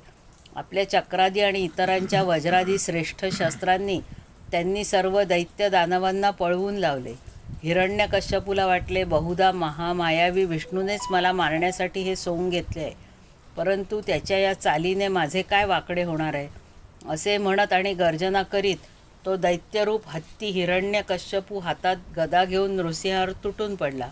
परंतु जसा पतंग आगीत पडल्यावर अदृश्य होतो तसाच तो दैत्य भगवंतांच्या तेजामध्ये दिसेनासा झाला. सर्व शक्ती आणि तेजाचा आश्रय असणाऱ्या भगवंतांच्या बाबतीत हे काही आश्चर्यकारक नाही, कारण सृष्टीच्या प्रारंभी त्यांनी आपल्या तेजाने तमोगुणरूपी घोर अंधकारसुद्धा नाहीसा केला होता. त्यानंतर त्या दैत्याने अतिशय क्रोधाने हल्ला करून आपली गदा जोराने फिरवून तिने नृसिंहावर प्रहार केला. जसा गरुड सापाला पकडतो तसे प्रहार करतेवेळीच भगवंतांनी गदेसहित त्या दैत्याला पकडले. ते जेव्हा त्याच्याशी खेळू लागले तेव्हा जसा खेळ करताना गरुडाच्या पकडीतून साप सुटतो तसा तो दैत्य त्यांच्या हातून निसटला. युधिष्ठिरास स्थाने हिरावून घेतलेले लोकपाल त्यावेळी ढगात लपून हे युद्ध पाहत होते. तो भगवंतांच्या हातातून निसटल्याचे पाहताच ते घाबरले. हिरण्यकश्यपूलाही असेच वाटले की आपल्या शौर्याला घाबरून नृसिंहाने आपल्याला हातातून सोडून दिले. या विचाराने उत्साहित होऊन ढाल तलवार घेऊन तो युद्धासाठी पुन्हा त्यांना जाऊन भिडला. त्यावेळी तो ससाण्याप्रमाणे मोठ्या वेगाने खालीवर उड्या मारत ढाल तलवारीचे असे काही पवित्रे बदलू लागला की ज्यामुळे त्याच्यावर आक्रमण करण्याची संधीच मिळू नये. तेव्हा भगवान अत्यंत उच्च स्वराने प्रचंड आवाजात असे हसले की त्यामुळे हिरण्यकश्यपूने डोळे मिटले. नंतर साप जसा उंदराला पकडतो त्याप्रमाणे भगवंतांनी अत्यंत वेगाने झडप घालून त्याला पकडले. त्याच्या अंगावर वज्राच्या आघातानेही खरचटले नव्हते. तोच आता त्यांच्या हातून सुटण्यासाठी अतिशय धडपड करू लागला. भगवंत त्याला दरवाजात घेऊन गेले आणि आपल्या मांडीवर घेऊन सहजपणे आपल्या नखांनी त्याला असे फाडले की गरुडाने अत्यंत विषारी सापाला फाडावे. त्याचवेळी त्यांच्या क्रोधयुक्त भीषण डोळ्यांकडे पाहवत नव्हते. ते आपल्या जिभेने पसरलेल्या तोंडाच्या दोन्ही कड्या चाटीत होते. रक्ताच्या चिळकांड्यांनी त्यांचे तोंड आणि आयाळ लाल झाली होती. हत्तीला मारून त्याच्या आतड्यांची माळ गळ्यात घातलेल्या सिंहाप्रमाणे ते दिसत होते. त्यांनी आपल्या तीक्ष्ण नखांनी हिरण्यकश्यपूचे पोट फाडून त्याला जमिनीवर आपटले. हजारो दैत्य दानव त्यावेळी हातात शस्त्रे घेऊन भगवंतांवर प्रहार करण्यासाठी आले, पण भगवंतांनी चारी बाजूला असलेल्या त्यांना आपल्या भुजारूपी सेनेने लाथांनी आणि नखरूपी शस्त्रांनी मारले. भगवान नृसिंहांच्या आयाळीच्या फटकाऱ्याने ढग इतस्ततः विखुरले. त्यांच्या नेत्रातील तेजाने सूर्यादी ग्रहांचे तेज फिके पडले. त्यांच्या श्वासांच्या जोराने समुद्र खवळले आणि सिंहनादाने भयभीत होऊन हत्ती चित्कारू लागले. त्यांच्या आयाळीला थडकून देवतांची विमाने अस्ताव्यस्त झाली. स्वर्ग डळमळू लागला. आपटलेल्या पायांच्या धक्क्याने भूकंप होऊ लागले आणि वेगाने पर्वत उडू लागले. तसेच तेजामुळे आकाश आणि दिशा दिसेनाशा झाल्या. यावेळी भगवंतांशी सामना करेल असा कोणी दिसत नव्हता. शिवाय त्यांचा क्रोधही वाढतच होता. राजसभेत ते उंच सिंहासनावर जाऊन विराजमान झाले. त्यावेळी त्यांच्या अत्यंत तेजस्वी आणि क्रुद्ध झालेल्या भयंकर चेहऱ्याकडे पाहून त्यांच्याजवळ जाऊन त्यांची सेवा करण्याचे कोणालाही धाडस झाले नाही. जेव्हा स्वर्गातील देवींना ही आनंदाची बातमी समजली की तिन्ही लोकांचे डोकेदुखी असलेला हिरण्यकश्यपू युद्धामध्ये भगवंतांच्या हातून मारला गेला, तेव्हा आनंदाने त्यांचे चेहरे प्रफुल्लित झाले. त्या भगवंतावर वारंवार पुष्पवर्षाव करू लागल्या. त्यावेळी विमानातून आलेल्या देवतांची भगवंतांच्या दर्शनासाठी आकाशात गर्दी झाली. देवांचे ढोल आणि नगारे वाजू लागले. गंधर्वराज गाऊ लागले. अप्सरा नृत्य करू लागल्या.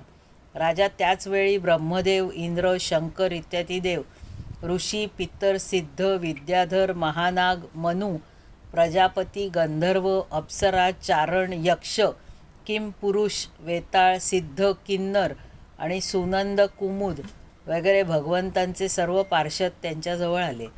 सिंहासनावर विराजमान झालेल्या अत्यंत तेजस्वी भगवान नृसिंहांची ते मस्तकावर हात जोडून थोड्या अंतरावरून स्वतंत्रप्रमाणे स्तुती करू लागले. ब्रह्मदेव म्हणाले, प्रभो, आपण अनंत आहात. आपल्या शक्तीचा कोणालाही अंत लागत नाही. आपला पराक्रम अद्भुत आणि कर्म पवित्र आहे. जरी आपण गुणांच्या द्वारा आपल्या लीलेने संपूर्ण विश्वाची उत्पत्ती, पालन आणि प्रलय करत असला तरी स्वतः निर्विकार असता. मी आपणास नमस्कार करतो. श्री रुद्र म्हणाले, कल्पाचा शेवट करण्यासाठी आपण क्रोध धारण करता, पण ज्या तुच्छ दैत्याला मारण्यासाठी आपण आज क्रुद्ध झालात तो मारला गेला आहे. त्याचा मुलगा आपल्याला शरण आला आहे. हे भक्तवत्सल प्रभू, आपण आपल्या या भक्ताचे रक्षण करावे. इंद्र म्हणाले, हे परमात्मन नरसिंहा, आपण आमचे रक्षण करून आमचे जे यज्ञभाग आम्हाला परत मिळवून दिले ते वास्तविक आपलेच आहेत. दैत्याच्या त्रासाने मिटलेले आमचे हृदयकमल आपण प्रफुल्लित केले, ते सुद्धा आपलेच निवासस्थान आहे. अहो नाथ, हे जे स्वर्गाचे राज्य, त्याची आपल्या सेवकांना काय तमा, कारण ते काळाचाच घास आहे. आपले भक्त आपल्या भक्तीशिवाय मुक्तीचा सुद्धा आदर करीत नाहीत, तर मग इतर भोगांची काय कथा. ऋषी म्हणाले, हे पुरुषोत्तमा, आपण तपश्चर्याच्या मार्गानेच आपल्यात लीन झालेल्या जगाची पुन्हा उत्पत्ती केली होती आणि त्याच आत्मतेज स्वरूप श्रेष्ठ तपश्चर्येचा आम्हाला उपदेश केला होता. या दैत्याने त्या तपश्चर्येचा विध्वंस केला होता. हे शरणागत वत्सला, त्या तपश्चर्येचे रक्षण करण्यासाठी अवतार धारण करून त्याच उपदेशाला आपण अनुमोदन दिले आहे. पितर म्हणाले, प्रभो, आमचे पुत्र आमच्यासाठी जे पिंडदान करीत ते हा बळजबरीने हिसकावून घेऊन खात असे. जेव्हा ते तीर्थामध्ये किंवा पर्वकाळी तिल तर्पण करीत ते सुद्धा हा पीत असे. आज आपण आपल्या नखांनी त्याचे पोट फाडून ते आम्हाला सर्व परत दिले. सर्व धर्मांचे आपणच रक्षण करते आहात. हे नृसिंहदेवा, आम्ही आपणास नमस्कार करीत आहोत. सिद्ध म्हणाले, हे नृसिंहदेवा, या दुष्टाने आपल्या योग आणि तपश्चर्येच्या बळावर आमची योग साधनेने सिद्ध केलेली गती हिसकावून घेतली होती. आपण आपल्या नखांनी त्या घमेंडखोराला फाडले आहे. विनम्र भावाने आम्ही आपल्या चरणांना नमस्कार करीत आहोत. विद्याधर म्हणाले, हा मूर्ख आपले बळ आणि शौर्य यांनी घमेंडखोर झाला होता. आम्ही विविध धारणा करून जी विद्या प्राप्त केली होती ती सुद्धा याने नाहीशी करून टाकली. युद्धामध्ये आपण याला यज्ञ पशुप्रमाणे मारले. मायेने नृसिंह बनलेले आपणास आम्ही नित्य नमस्कार करीत आहोत. नाग म्हणाले, ज्या पाप्याने आमचे मणी आणि आमच्या श्रेष्ठ व सुंदर स्त्रियांना सुद्धा हिसकावून घेतले, त्याची छाती पाडून आपण आमच्या पत्न्यांना अतिशय आनंदित केले आहे. प्रभो, आम्ही आपणास नमस्कार करीत आहोत. मनु म्हणाले, देवाधिदेवा, आम्ही आपले आज्ञाधारक मनु आहोत. ज्या दैत्याने आमची धर्ममर्यादा उल्लंघली होती त्या दुष्टाला आपण मारले. आम्ही आपले सेवक आहोत. आम्ही आपली काय सेवा करावी याविषयी आज्ञा करा. प्रजापती म्हणाले, परमेश्वरा, आपण आम्हाला प्रजापती बनवले होते. परंतु याने मनाई केल्याने आम्ही प्रजा उत्पन्न करू शकत नव्हतो. आपण याची छाती पाडली आणि हा जमिनीवर कायमचा झोपी गेला. सत्वमय मूर्ती धारण करणाऱ्या हे प्रभो, आपला हा अवतार जगाच्या कल्याणासाठी आहे. गंधर्व म्हणाले, प्रभो, आम्ही आपल्यासाठी नृत्य करणारे, अभिनय करणारे आणि संगीत ऐकवणारे सेवक आहोत. ज्या दैत्याने आपले बळ, शौर्य आणि पराक्रमाने आम्हाला त्याचे गुलाम करून ठेवले होते, त्याची आपण ही दशा केली. कुमार्गाने जाणाऱ्याचे कधीच कल्याण होत नाही, हेच खरे. चारण म्हणाले, प्रभो, सज्जनांच्या हृदयाला पीडा देणाऱ्या या दुष्टाला आपण संपवले आहे. जे प्राप्त होतात जन्म मृत्यूरूप संसार चक्रातून सुटका होते, त्या आपल्या चरण कमलांना आम्ही शरण आलो आहोत. यक्ष म्हणाले, हे नरहरे, आपल्या श्रेष्ठ कर्मांमुळे आम्ही आपल्या सेवकांमध्ये प्रधान म्हणून गणले जात होतो. परंतु हिरण्यकश्यपूने आम्हाला आपली पालखी वाहणारे भोई बनवले. हे प्रकृतीच्या नियामक परमात्म्या, याच्यामुळे लोकांना होणाऱ्या कष्टाच्या जाणीवेनेच आपण त्याला मारले आहे. किमपुरुष म्हणाले, आम्ही अत्यंत तुच्छ असे किमपुरुष आहोत आणि आपण सर्व शक्तिमान महापुरुष आहात. सत्पुरुषांनी याला धिक्कारले म्हणून हा कुपुरुष नष्ट झाला. वैतालिक म्हणाले, भगवन, मोठमोठ्या सभा आणि ज्ञानयाज्ञांमध्ये आम्ही आपल्या निर्मल यशाचे गायन करून मोठी प्रतिष्ठा प्राप्त करून घेत होतो. या दुष्टाने आमचे हे उपजीविकेचे साधनच नष्ट केले होते. महारोगाप्रमाणे या दुष्टाला आपण मुळापासून उखडून टाकले. ही मोठी सौभाग्याची गोष्ट आहे. किन्नर म्हणाले, आम्ही किन्नरगण आपले सेवक आहोत. या दैत्याने आम्हाला वेठबिगार केले होते, हे खरे. आज आपण या पाप्याला नष्ट केले. हे नरसिंह प्रभू, अशीच आपण आमची भरभराट करीत राहावे. भगवंतांचे पार्षद म्हणाले, शरणागत वत्सला, सर्व लोकांना शांती प्रदान करणारे आपले हे अलौकिक नृसिंहरूप आम्ही आजच पाहिले आहे. भगवन, ज्याला सनकादिकांनी शाप दिला होता, तोच हा आपला आज्ञाधारक सेवक. आम्ही असे समजतो की आपण कृपाळूपणे याचा उद्धार करण्यासाठीच याचा वध केला आहे. अध्याय 8 समाप्त. गोपाल कृष्ण भगवान की जय. हरये नमः, हरये नमः, हरये नमः. सुरू. मंगलमूर्ती मोरया. श्रीमद् भागवत महापुराण की जय. श्री वेदव्यास भगवान की जय. श्री शुक भगवान की जय. श्री गोपाल कृष्ण भगवान की जय. ओम नमो भगवते वासुदेवाय. अथ 9मोऽध्यायः. प्रल्हादाने केलेली भगवान नृसिंहांची स्तुती. नारद म्हणतात, अशा प्रकारे क्रोधावेशाने ज्यांच्याजवळही जाणे कठीण अशा श्री नृसिंहांच्या जवळपासही ब्रह्मदेव, शंकर प्रमुख सर्व देवगण जाऊ शकले नाहीत. तेव्हा देवांनी साक्षात लक्ष्मींना पाठवले. त्यांनी जेव्हा त्यांचे ते प्रचंड अद्भुत रूप पाहिले, तेव्हा भयभीत होऊन त्याही त्यांच्याजवळ जाऊ शकल्या नाहीत. कारण असे अपूर्व रूप त्यांनी कधी पाहिले नव्हते की ऐकले नव्हते. तेव्हा ब्रह्मदेव आपल्याजवळच उभ्या असलेल्या प्रल्हादाला म्हणाले, बाळ, तुझ्या पित्यावर भगवान कोपले होते, तर तूच आता त्यांच्याजवळ जाऊन त्यांना शांत कर. असे म्हणून त्यांनी त्याला पाठवले. राजा परम भगवत भक्त बाळ प्रल्हाद ठीक असे म्हणून सावकाश भगवंतांच्या जवळ जाऊन हात जोडून त्याने भूमीवर साष्टांग नमस्कार घातला. आपल्या चरणांवर पडलेल्या त्या बाळाला पाहून देवांचे हृदय दयेने कळवळले.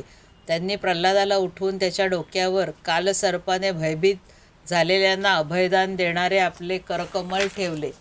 त्यांच्या करकमलाचा स्पर्श होताच त्याचे सारे पाप धुवून गेले. त्याला त्याच क्षणी परमात्म तत्वाचा साक्षात्कार झाला. त्याने मोठ्या प्रेमाने आणि आनंदविभोर होऊन भगवंतांचे चरणकमल आपल्या हृदयात धारण केले. त्यावेळी त्याचे सर्व शरीर पुलकित झाले. हृदयामध्ये प्रेमधारा आणि डोळ्यांतून आनंदाश्रू वाहू लागले. प्रल्हाद भावपूर्ण हृदयाने आणि अनिमिष नेत्राने भगवंतांना पाहत होता. भावसमाधीत स्वतः एकाग्र होत प्रेम गदगद वाणीने त्याने त्यांची स्तुती सुरू केली. प्रल्हाद म्हणाला, ब्रह्मदेव इत्यादी देव, ऋषी, सिद्ध इत्यादींची बुद्धी नेहमी सत्वगुणी असते. तरीसुद्धा ते आपल्या प्रवाही वाणीने आपल्या विविध गुणांचे गायन करून अजूनही आपल्याला संतुष्ट करू शकले नाहीत. मी तर घोर असुर जातीत जन्मलेला. माझ्याकडून आपण संतुष्ट व्हाल काय? मला तर वाटते की धन, कुलीनता, रूप तप, विद्या, ओज, तेज, प्रभाव, बल, पौरुष, बुद्धी आणि योग हे सर्व गुण परमपुरुष भगवंतांना संतुष्ट करण्यासाठी पुरेसे नाहीत. परंतु भक्तीने मात्र भगवंत गजेंद्रावर सुद्धा संतुष्ट झाले होते. माझ्या समजुतीप्रमाणे 12 गुणांनी युक्त असलेला ब्राह्मणसुद्धा जर भगवान कमलनाभांच्या चरणकमलांना विन्मुख असेल तर त्याच्यापेक्षा ज्या चांडाळाने आपले मन, वाणी, कर्म, धन आणि प्राण भगवंतांच्या चरणी समर्पित केले आहेत तो श्रेष्ठ होय. तो आपल्या कुळाला सुद्धा पवित्र करतो व आपल्या मोठेपणाचा अभिमान बाळगणारा ब्राह्मण नाही. सर्व शक्तिमान प्रभू आपल्या स्वरूपाच्या साक्षात्कारानेच परिपूर्ण आहेत. आपली अज्ञानी पुरुषांकडून पूजा करून घेण्याची त्यांना आवश्यकता वाटत नाही. भक्तांच्या हितासाठीच ते त्यांनी केलेल्या पूजेचा करुणेने स्वीकार करतात.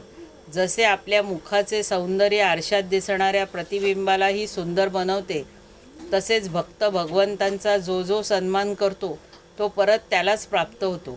म्हणून मी कोणतीही शंका मनात न आणता माझ्या बुद्धीनुसार सर्व प्रकारे भगवंतांचा महिमा वर्णन करीत आहे.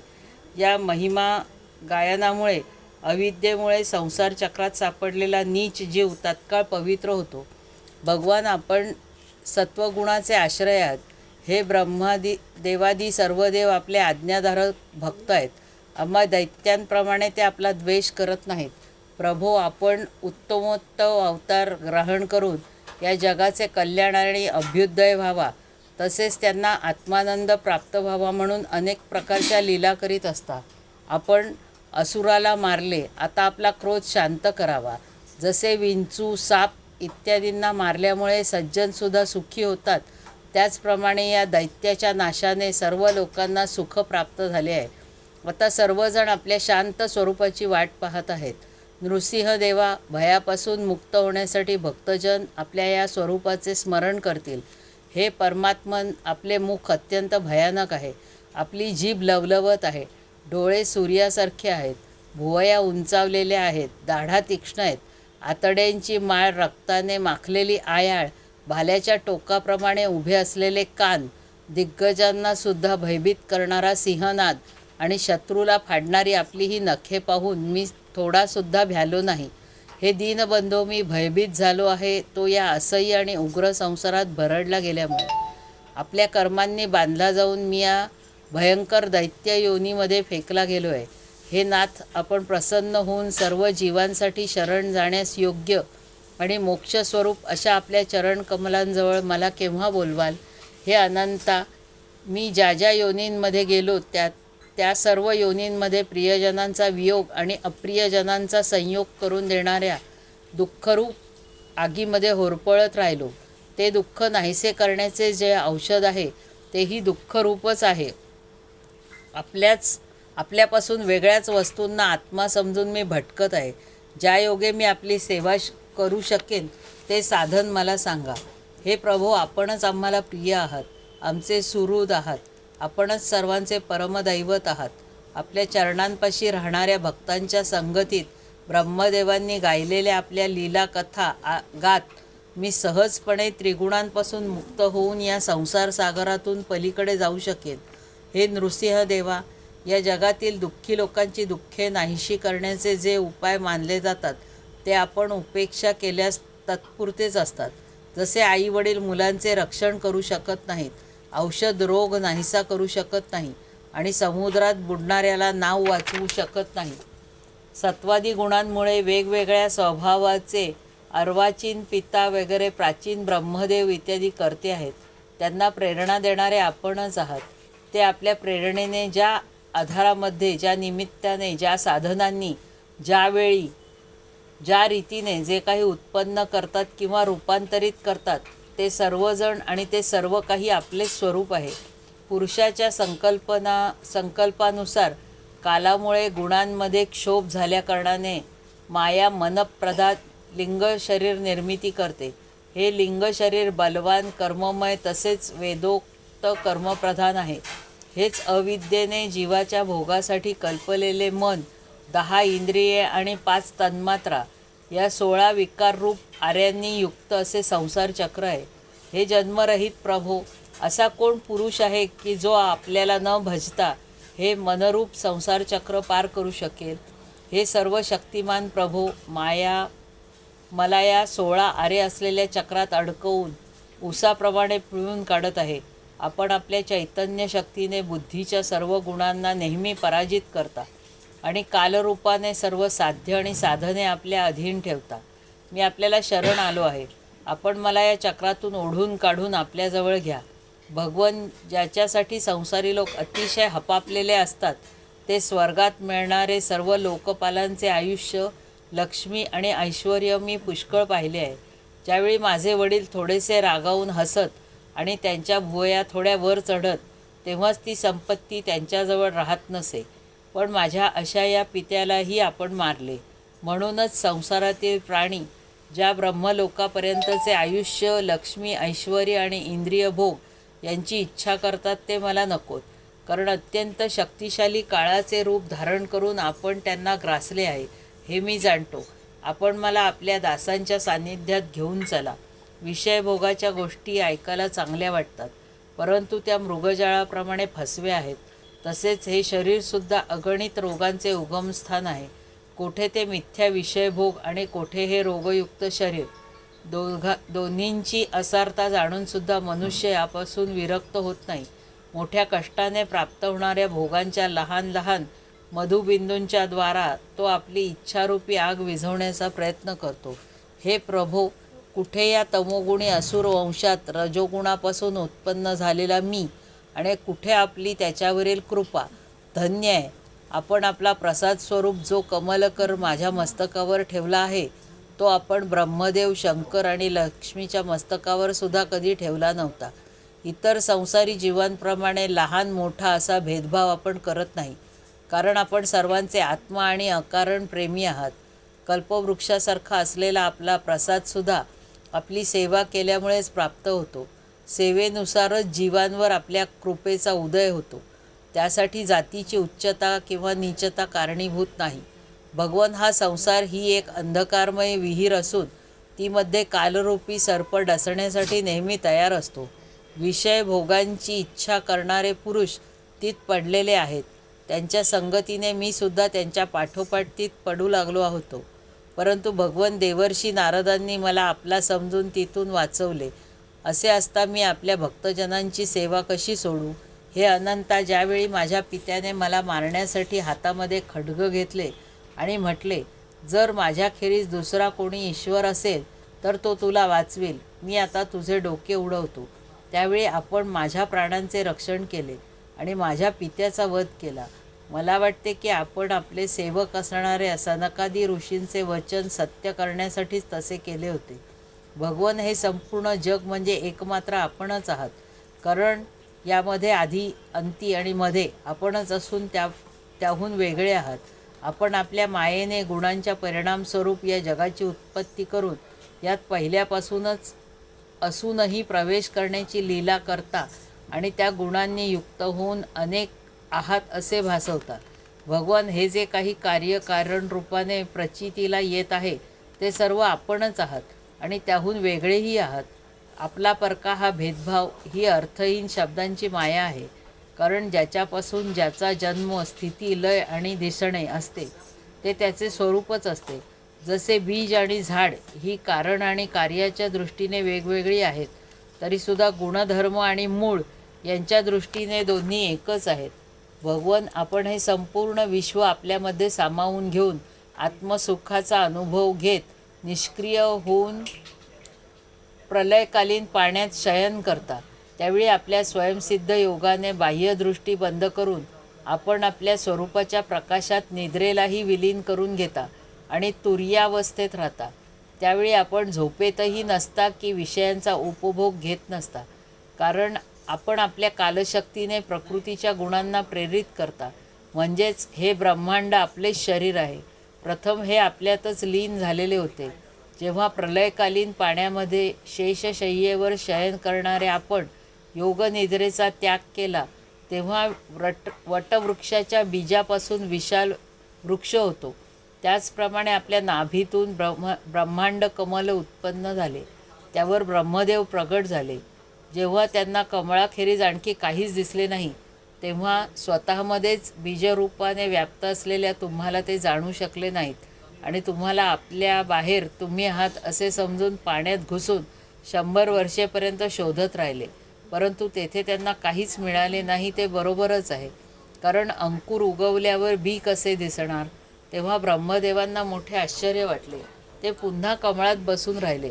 पुष्कळ काळानंतर तीव्र तपश्चर्या केल्याने जेव्हा त्यांचे हृदय शुद्ध झाले, तेव्हा त्यांना पंचभूते, इंद्रिये आणि अंतःकरण रूप अशा आपल्या शरीरातच ओतप्रोत भरून असलेल्या तुमचा साक्षात्कार झाला. जसा पृथ्वीमध्ये व्यापून असलेल्या अतिसूक्ष्म गंधाचा साक्षात्कार होतो. विराट पुरुष हजारो मुखे, चरण, डोकी, हात, मांड्या, नासिका, तोंड, कान, नेत्र, अलंकार आणि आयुधांनी संपन्न होता. त्याच्या विविध अंगाच्या रूपात 14 लोक दिसत होते.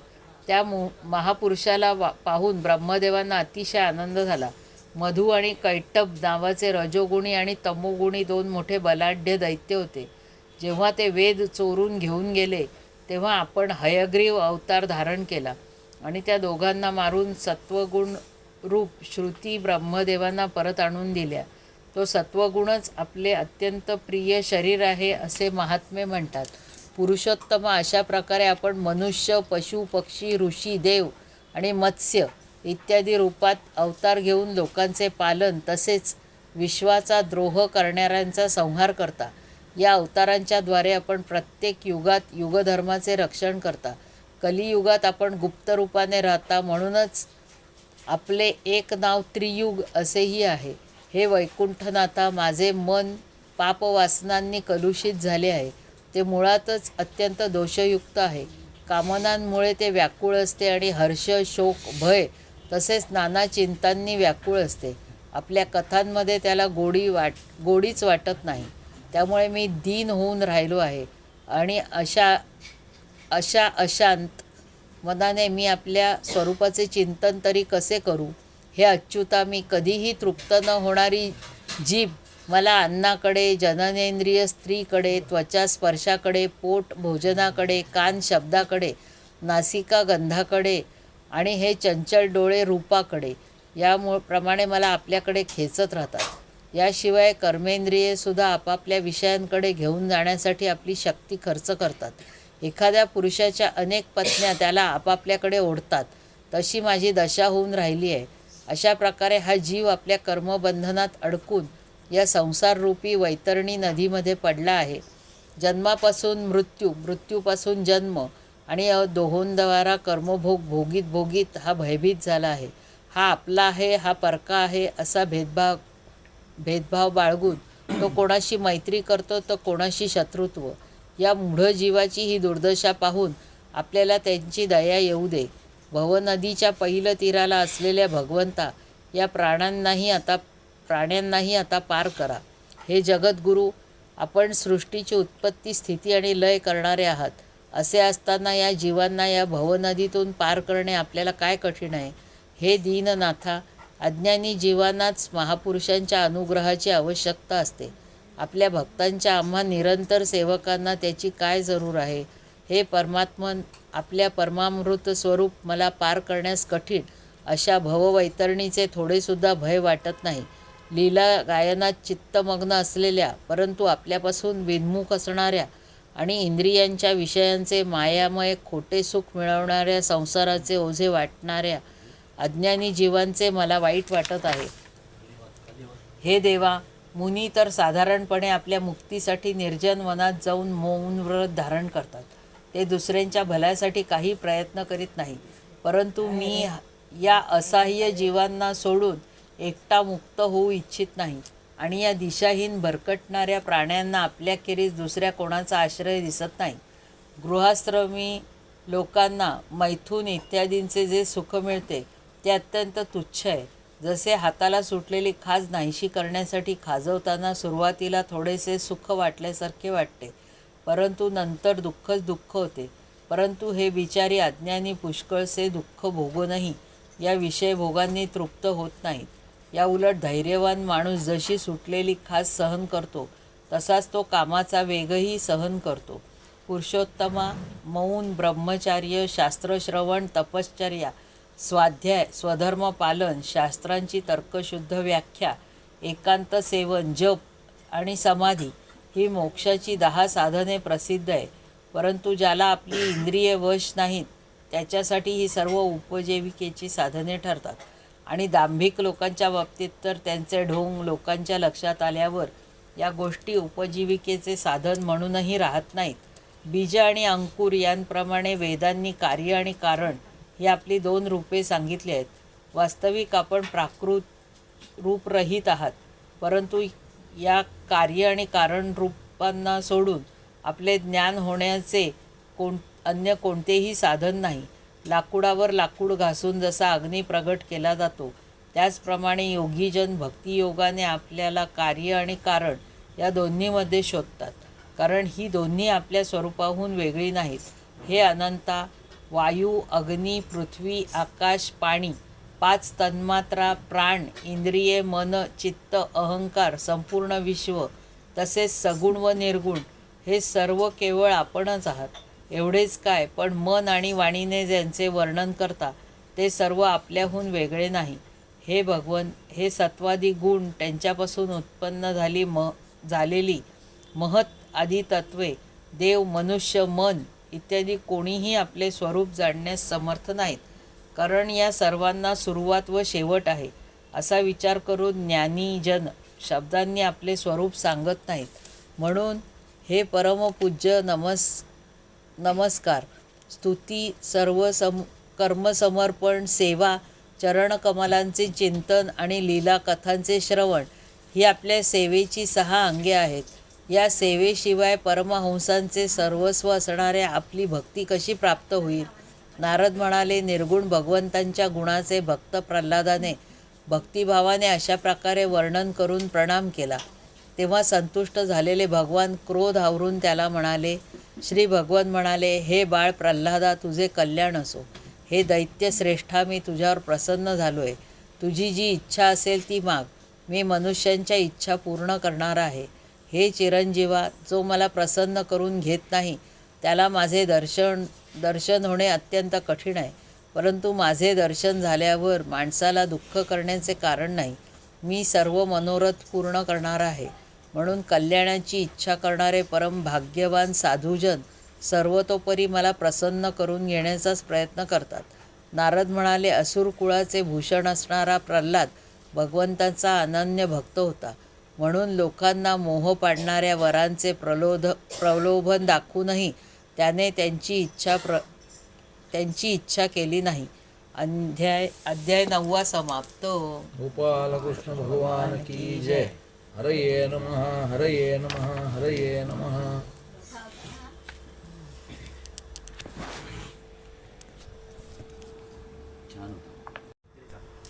मंगलमूर्ती मोरया.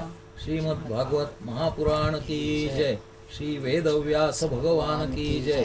श्री शुक भगवान की जय. श्री गोपाल कृष्ण भगवान की जय.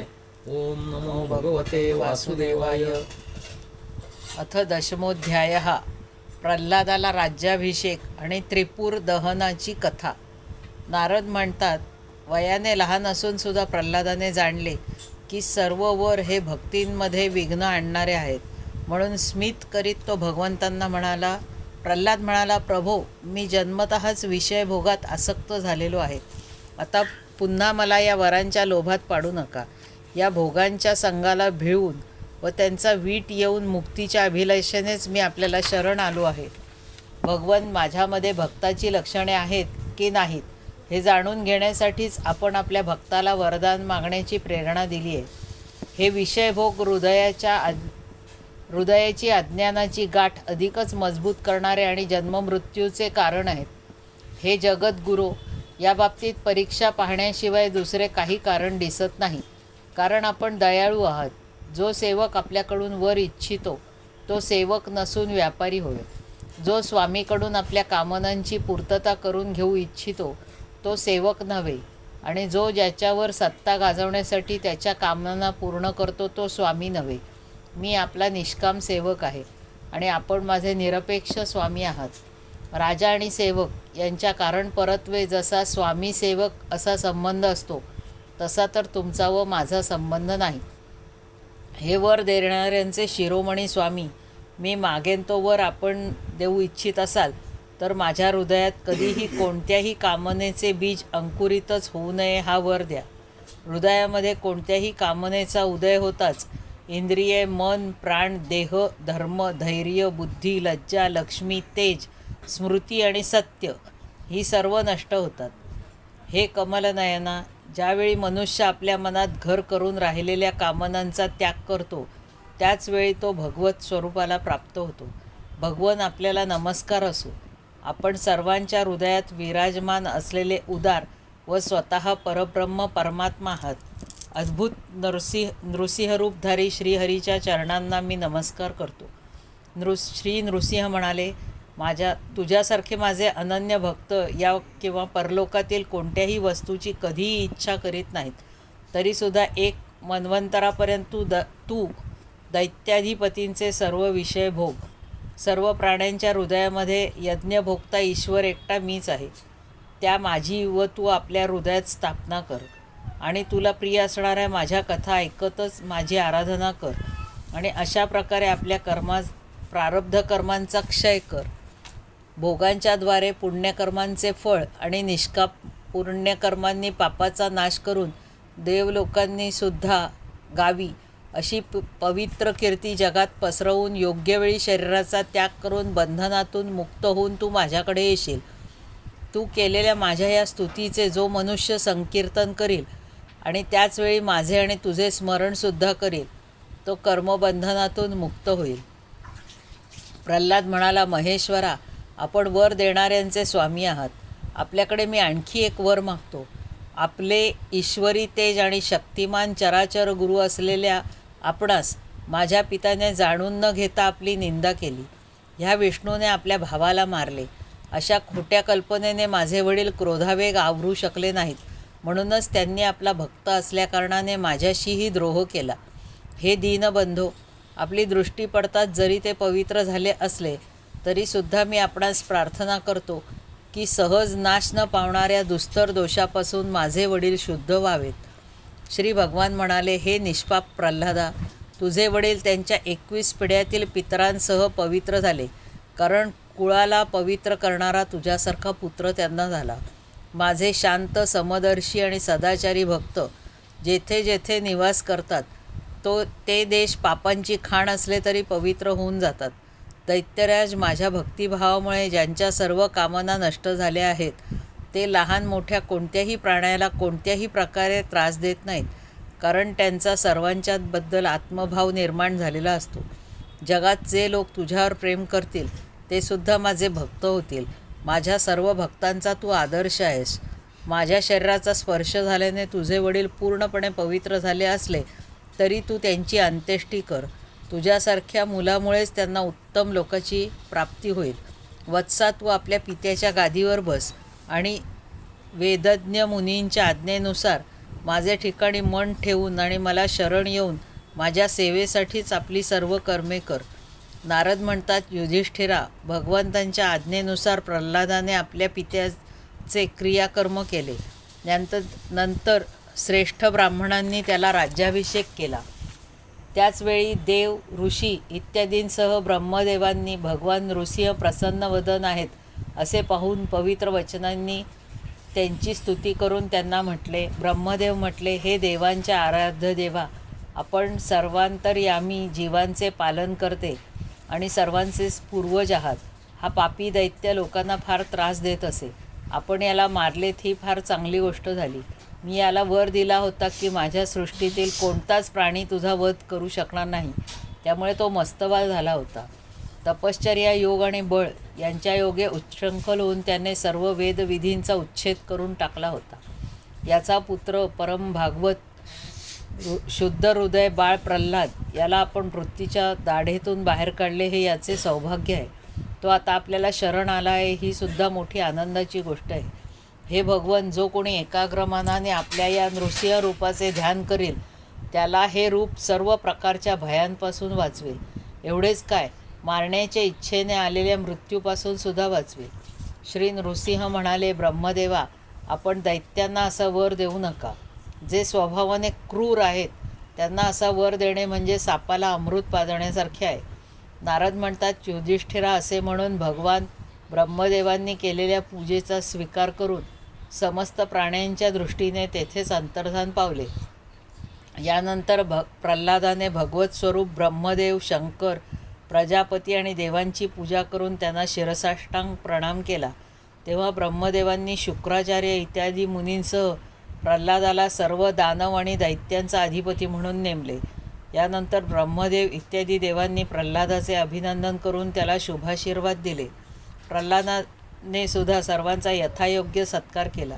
नंतर ब्रह्मादिक देव आपापल्या लोकी निघून गेले. भगवंताचे ते दोन्ही पार्षद जय आणि विजय अशा प्रकारे दितीचे पुत्र झाले होते. वैरभावाने त्यांच्या हृदयात राहणाऱ्या भगवंतांनी त्यांना मारले.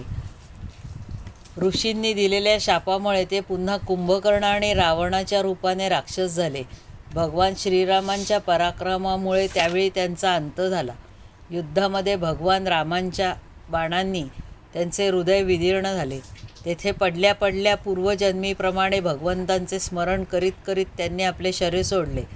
तेच आता या युगामध्ये शिशुपाल आणि दंतवक्त्राच्या रूपाने जन्माला आले होते. भगवंतांशी वैरभाव ठेवल्यामुळे तुझ्यासमोरच ते त्यांच्यामध्ये सामावून गेले. ज्याप्रमाणे गांधील माशीने पकडलेली आळी भीतीमुळे तिच्यासारखीच होते, त्याप्रमाणे श्रीकृष्णांशी शत्रुत्व करणारे सर्व राजे अंतसमयी त्यांचे स्मरण केल्याने पूर्वी केलेल्या पापांपासून मुक्त होऊन तद्रूप झाले. ज्या प्रकारे भगवंतांचे प्रिय भक्त आपल्या भेदभावरहित अनन्य भक्तीने भगवत स्वरूपाची प्राप्ती करून घेतात, त्याचप्रमाणे शिशुपाल इत्यादी राजेसुद्धा भगवंतांच्या वैरभावयुक्त अनन्य चिंतनाने भगवंताच्या सारूप्याला प्राप्त झाले. भगवंतांचा द्वेष करणाऱ्या शिशुपाल इत्यादींना त्यांच्या सारूप्याची प्राप्ती कशी झाली हे तुम्हाला विचारले होतेस, त्याचे उत्तर मी तुला दिले.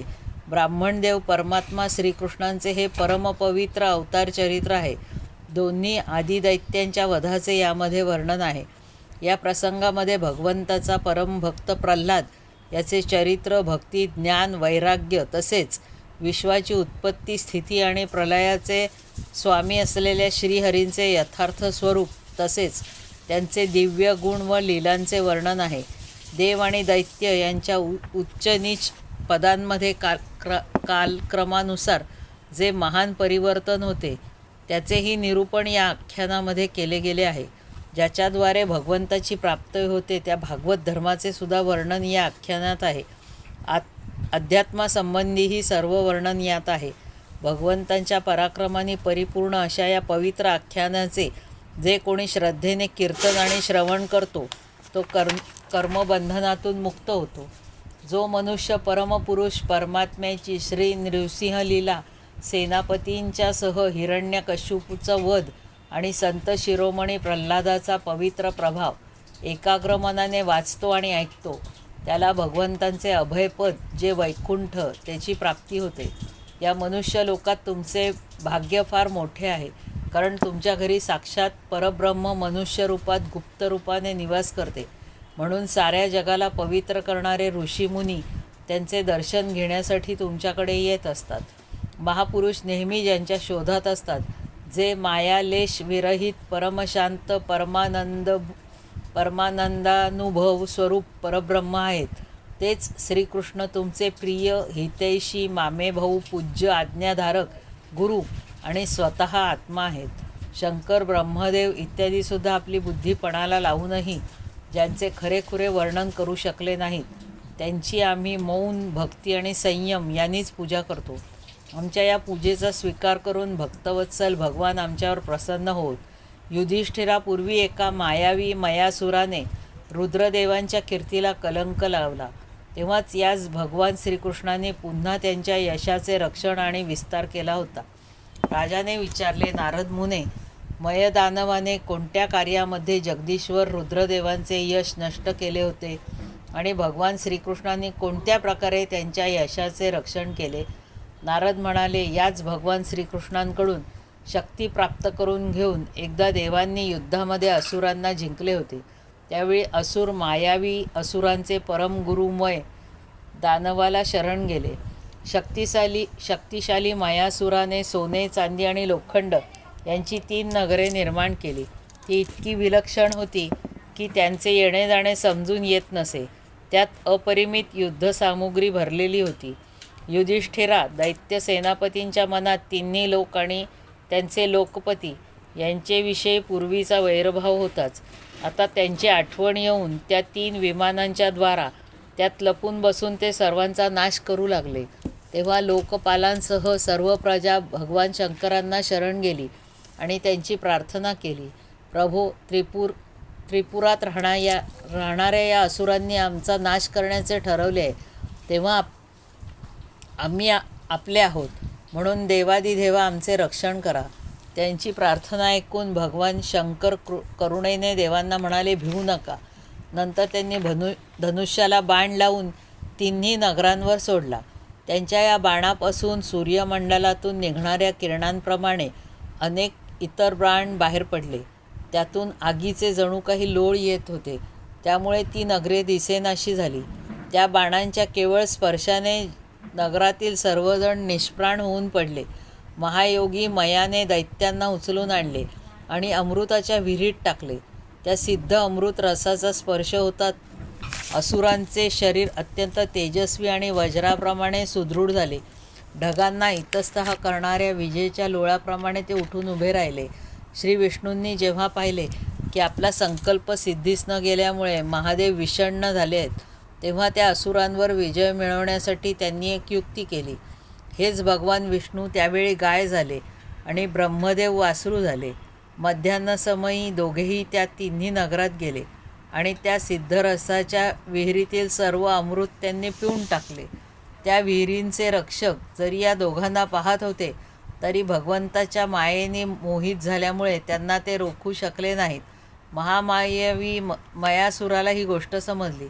तेव्हा ती दैवगती आहे याचे स्मरण होऊन त्याला कोणत्याही प्रकारचा शोक झाला नाही. शोक करणाऱ्या अमृत रक्षकांना तो म्हणाला, देव, असुर, मनुष्य किंवा कोणताही प्राणी स्वतःसाठी, दुसऱ्यासाठी किंवा दोघांसाठीही जे प्रारब्धाचे विधान असेल ते बदलू शकत नाही. यानंतर भगवान श्री विष्णूंनी आपल्या शक्तींच्या द्वारा भगवान शंकरांच्या युद्धाची सामग्री तयार केली.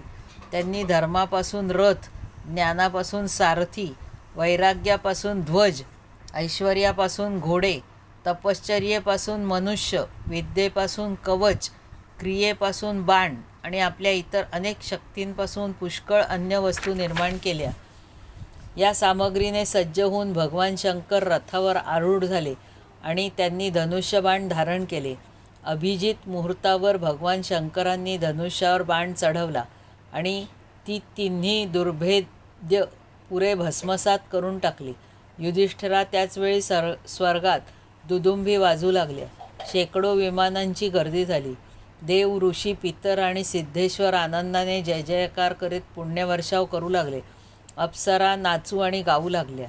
युधिष्ठिरा अशा प्रकारे त्या 3 पुरांना जाळून भगवान शंकर त्रिपुरारी झाले आणि ब्रह्मादिकांनी केलेली स्तुती ऐकत आपल्या धामाकडे निघून गेले. आत्मस्वरूप जगद्गुरू भगवान श्रीकृष्ण आपल्या मायेने अशा प्रकारे ज्या मनुष्यासारख्या लीला करतात, त्याच अनेक लोकपावन लीलांचे ऋषी गायन करतात. आता मी तुला आणखी काय सांगू ते सांग. अध्याय 10 समाप्त. गोपाल कृष्ण भगवान की जय. हरये नमः, हरये नमः, हरये नमः.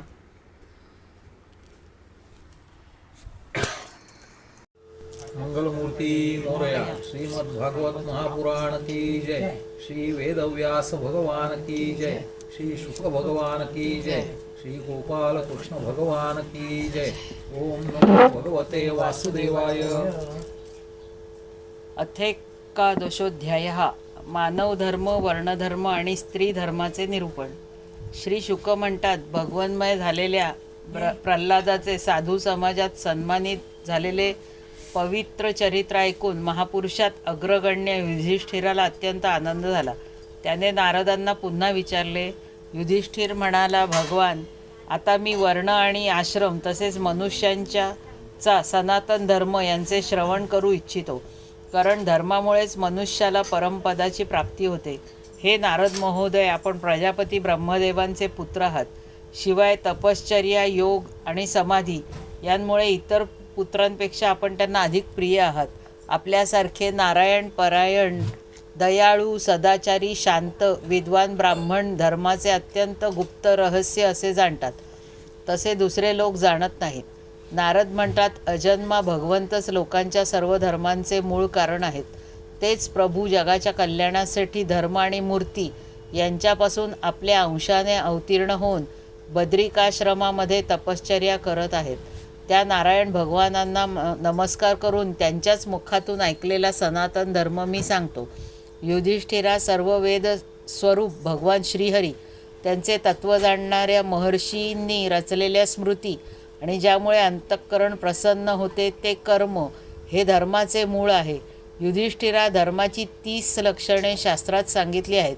ती अशी: सत्य, दया, तपश्चर्या, पावित्र्य, सहनशीलता, योग्य विचार, मनाचा संयम, इंद्रियाचा निग्रह, अहिंसा, ब्रह्मचर्य, त्याग, स्वाध्याय, सरळपणा, संतोष, समदर्शित्व, महात्म्यांची सेवा, सांसारिक क्रियांपासून हळूहळू निवृत्ती, मनुष्याच्या अभिमानपूर्वक केलेल्या प्रयत्नांचे उलटेच फळ मिळते असा विचार, मौन, आत्मचिंतन, प्राण्यांना अन्न इत्यादींचे यथायोग्य वाटप, प्राण्यांमध्ये आणि विशेष करून मनुष्यांमध्ये आपला आत्मा आणि इष्टदेवतेचा भाव ठेवणे, संतांचे परम आश्रय भगवान श्रीकृष्ण यांची श्रवण, कीर्तन, स्मरण, सेवा, पूजा, नमस्कार, दास्य, सख्य आणि आत्मसमर्पण ही नवविधा भक्ती, या 30 प्रकारांनी युक्त असे आचरण हाच सर्व माणसांचा परमधर्म आहे.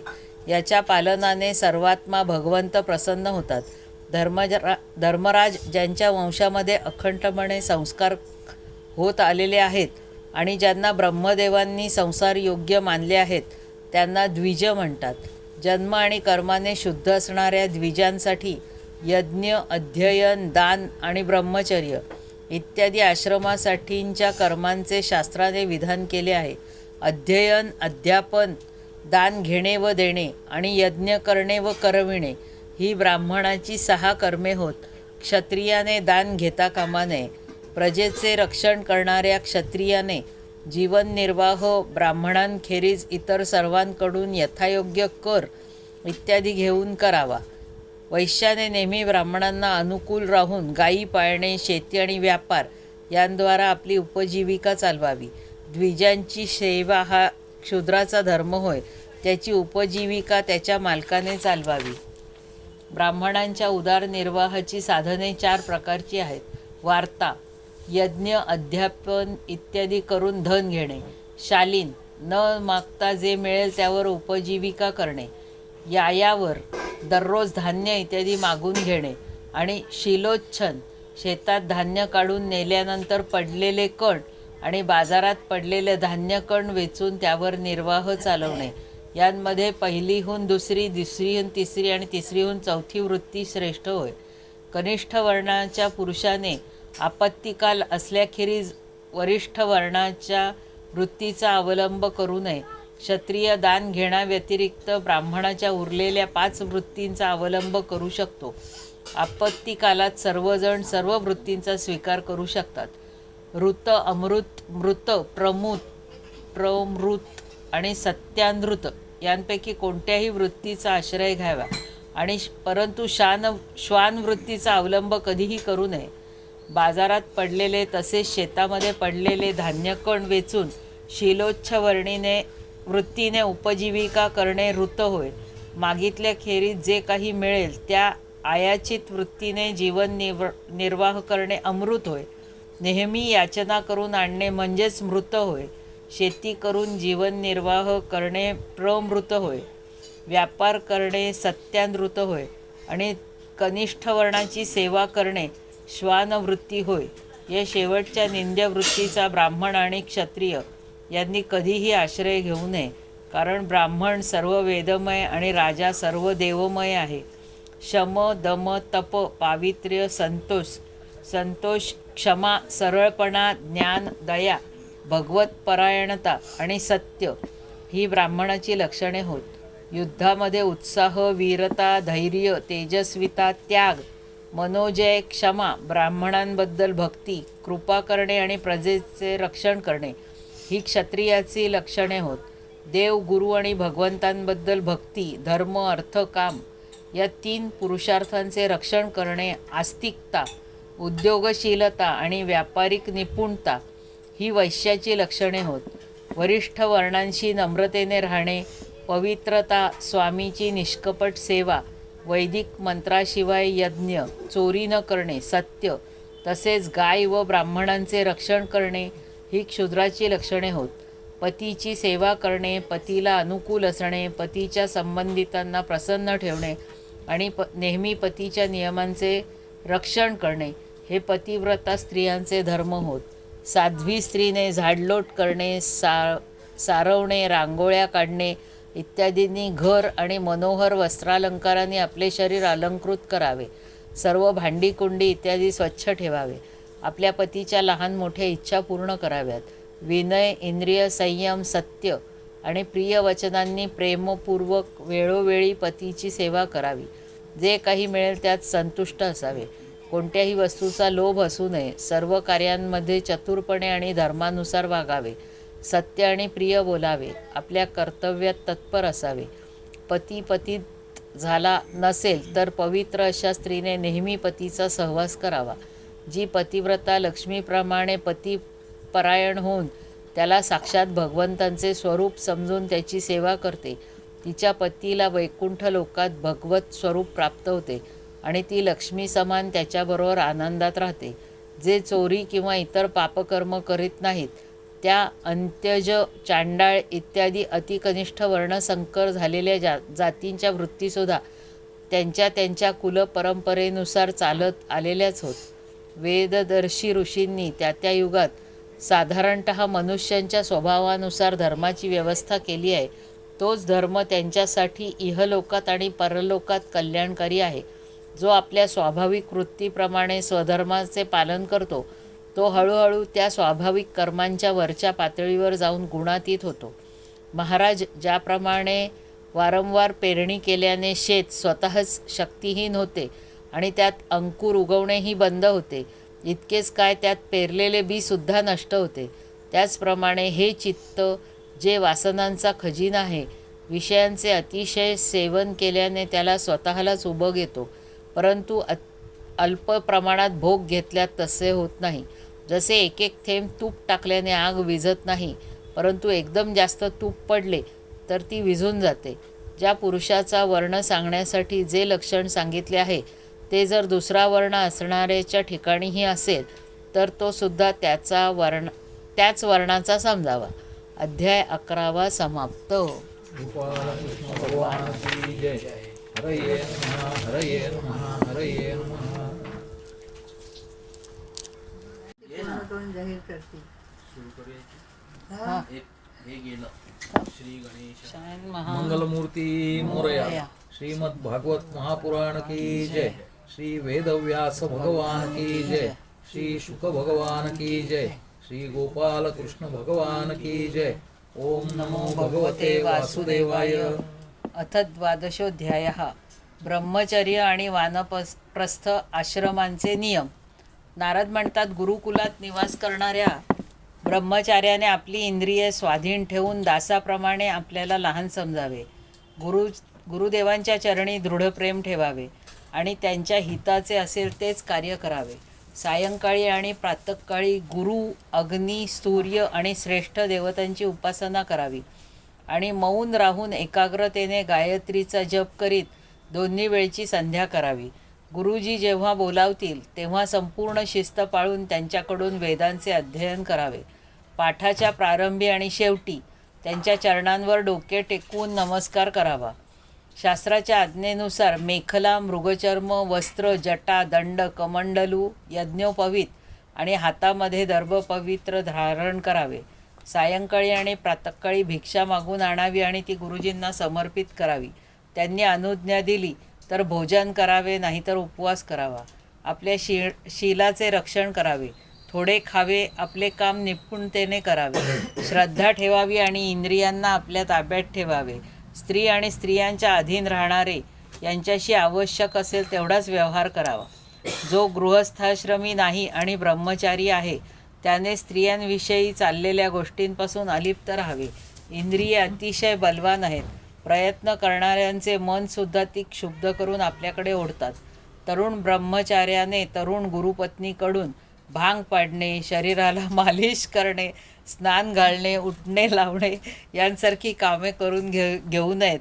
स्त्रिया अग्नीप्रमाणे तर पुरुष तुपाच्या घड्याप्रमाणे होत. आपल्या कन्येबरोबर सुद्धा एकांतात राहू नये. इतर वेळी सुद्धा जरुरी पुरतेच तिच्याजवळ असावे. जोपर्यंत हा जीव आत्मसाक्षात्काराने हा देह आणि इंद्रिये केवळ आभास आहेत असा निश्चय करून स्वतंत्र होत नाहीत, तोपर्यंत हा पुरुष आणि ही स्त्री हे द्वैत संपत नाही. तोपर्यंत त्याची भोगबुद्धी कायम असते हे निश्चित. शील रक्षणाचे हे सर्व नियम गृहस्थ व संन्यासी या दोघांनाही लागू आहेत. गृहस्थाश्रम्याने गुरुकुलात राहून गुरुची सेवा करणे ऐच्छिक आहे, कारण पत्नीच्या ऋतुकाळी त्याला तेथून घरी जावे लागते. ब्रह्मचार्याने काजळ घालणे, तेल लावणे, मालिश करणे, स्त्रियांची चित्रे काढणे, मांस खाणे, मद्य पिणे, फुलांचे हार घालणे, अत्तर, सुवासिक तेल, चंदन लावणे आणि अलंकार घालणे यांचा त्याग करावा. अशा प्रकारे गुरुकुलात वास्तव्य करून द्विजांनी आपली शक्ती आणि आवश्यकता पाहून वेद, त्यांची 6 अंगे आणि उपनिषदे यांचे अध्ययन करावे. तसेच त्यांचा अर्थ समजून घ्यावा. तसेच जर सामर्थ्य असेल तर गुरु मागतील तेवढी दक्षिणा द्यावी. नंतर त्यांच्या आज्ञेने गृहस्थ, वानप्रस्थ किंवा संन्यास आश्रमात प्रवेश करावा किंवा जन्मभर ब्रह्मचार्याचे पालन करीत त्याच आश्रमात राहावे.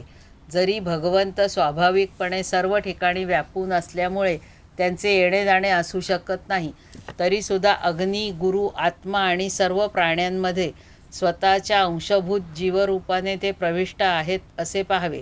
अशा प्रकारे आचरण करणारा ब्रह्मचारी, वानप्रस्थ, संन्यासी किंवा गृहस्थ विज्ञान संपन्न होऊन परब्रह्म तत्वाचा अनुभव घेतो. आता मी ऋषींच्या मतानुसार वानप्रस्थ आश्रमाचे नियम सांगतो. यांचे आचरण केल्याने वानप्रस्थाश्रम्याला अनायासेच ऋषींचे लोक, जे महर्लोक, त्यांची प्राप्ती होते. वानप्रस्थ आश्रमात असणाऱ्याने नांगरलेल्या जमिनीतून उत्पन्न होणारे धान्य खाऊ नये. न नांगरलेल्या जमिनीतील धान्यसुद्धा अयोग्य वेळी पक्व झाले असेल तर खाऊ नये. अग्नीवर शिजवलेले अथवा कच्चे अन्नही खाऊ नये. फक्त सूर्याच्या उष्णतेने पिकलेली कंदमुळे, फळे इत्यादी सेवन करावी. जंगलात आपोआप उगवलेल्या धान्याचे नित्य नैमित्तिक कर्माचे वेळी चरू पुरोडाश करून हवन करावे. जेव्हा नवीन धान्य वगैरे मिळू लागेल तेव्हा अगोदर साठवलेले धान्य टाकून द्यावे. अग्निहोत्राच्या अग्नीचे रक्षण करण्यासाठीच घर, पर्णकुटी किंवा गुहेचा आश्रय घ्यावा. स्वतः थंडी, वारा, अग्नी, पाऊस आणि सूर्याचे ऊन सहन करावे. डोक्यावर जटा धारण कराव्यात आणि केस, नखे, दाढी, मिशा काढू नयेत. तसेच शरीरावरील मळही काढू नये. कमंडलू, मृगचर्म, दंड, वल्कले आणि अग्निहोत्राची सामग्री आपल्याजवळ ठेवावी. विवेकी मुनीने 12, 8, 4, 2 किंवा 1 वर्षपर्यंत वानप्रस्थ आश्रमाच्या नियमांचे पालन करावे. अधिक काळ तपश्चर्या केल्यामुळे बुद्धी विकल होणार नाही याचे भान राखावे.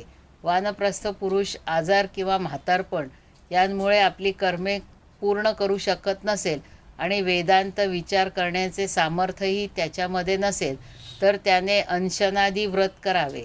अंशन सुरू होण्यापूर्वीच त्याने आपल्या आहवनीय इत्यादी अग्नींना आपल्या आत्म्यामध्ये विलीन करून घ्यावे. मी माझेपणाचा त्याग करून शरीराला त्याच्या कारणभूत तत्वांमध्ये योग्य तऱ्हेने विलीन करावे. जितेंद्रिय पुरुषाने आपल्या शरीरातील आकाशाला आकाशात, प्राणांना वायूमध्ये, उष्णतेला अग्नीमध्ये, रक्त, कफ, पू या पाण्याच्या तत्वांना पाण्यामध्ये आणि हाडे इत्यादी कठीण वस्तूंना पृथ्वीमध्ये लीन करावे. हे राजा, याचप्रमाणे वाणी आणि भाषण यांना त्यांची अधिष्ठात्री देवता अग्नीमध्ये, हात आणि कलाकौशल्याला इंद्रामध्ये, पाय आणि त्यांच्या गतीला कालस्वरूप विष्णूमध्ये, रती आणि उपस्थ इंद्रियाला प्रजापतीमध्ये, पायू आणि मलोत्सर्गाला त्यांच्या आश्रयानुसार मृत्यूमध्ये लीन करावे. कान आणि शब्दाला दिशांमध्ये, स्पर्श आणि त्वचेला वायूमध्ये, डोळ्यांसहित रूपाला ज्योतीमध्ये, रसांसहित रसनेंद्रियाला पाण्यामध्ये आणि गंधासह नाकाला पृथ्वीमध्ये विलीन करावे.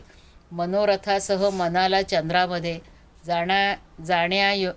जाणण्यायोग्य पदार्थांसह बुद्धीला ब्रह्मदेवामध्ये, तसेच अहंता आणि ममता रूप क्रिया करणाऱ्या अहंकाराला त्याच्या कर्मांसह रुद्रामध्ये विलीन करावे.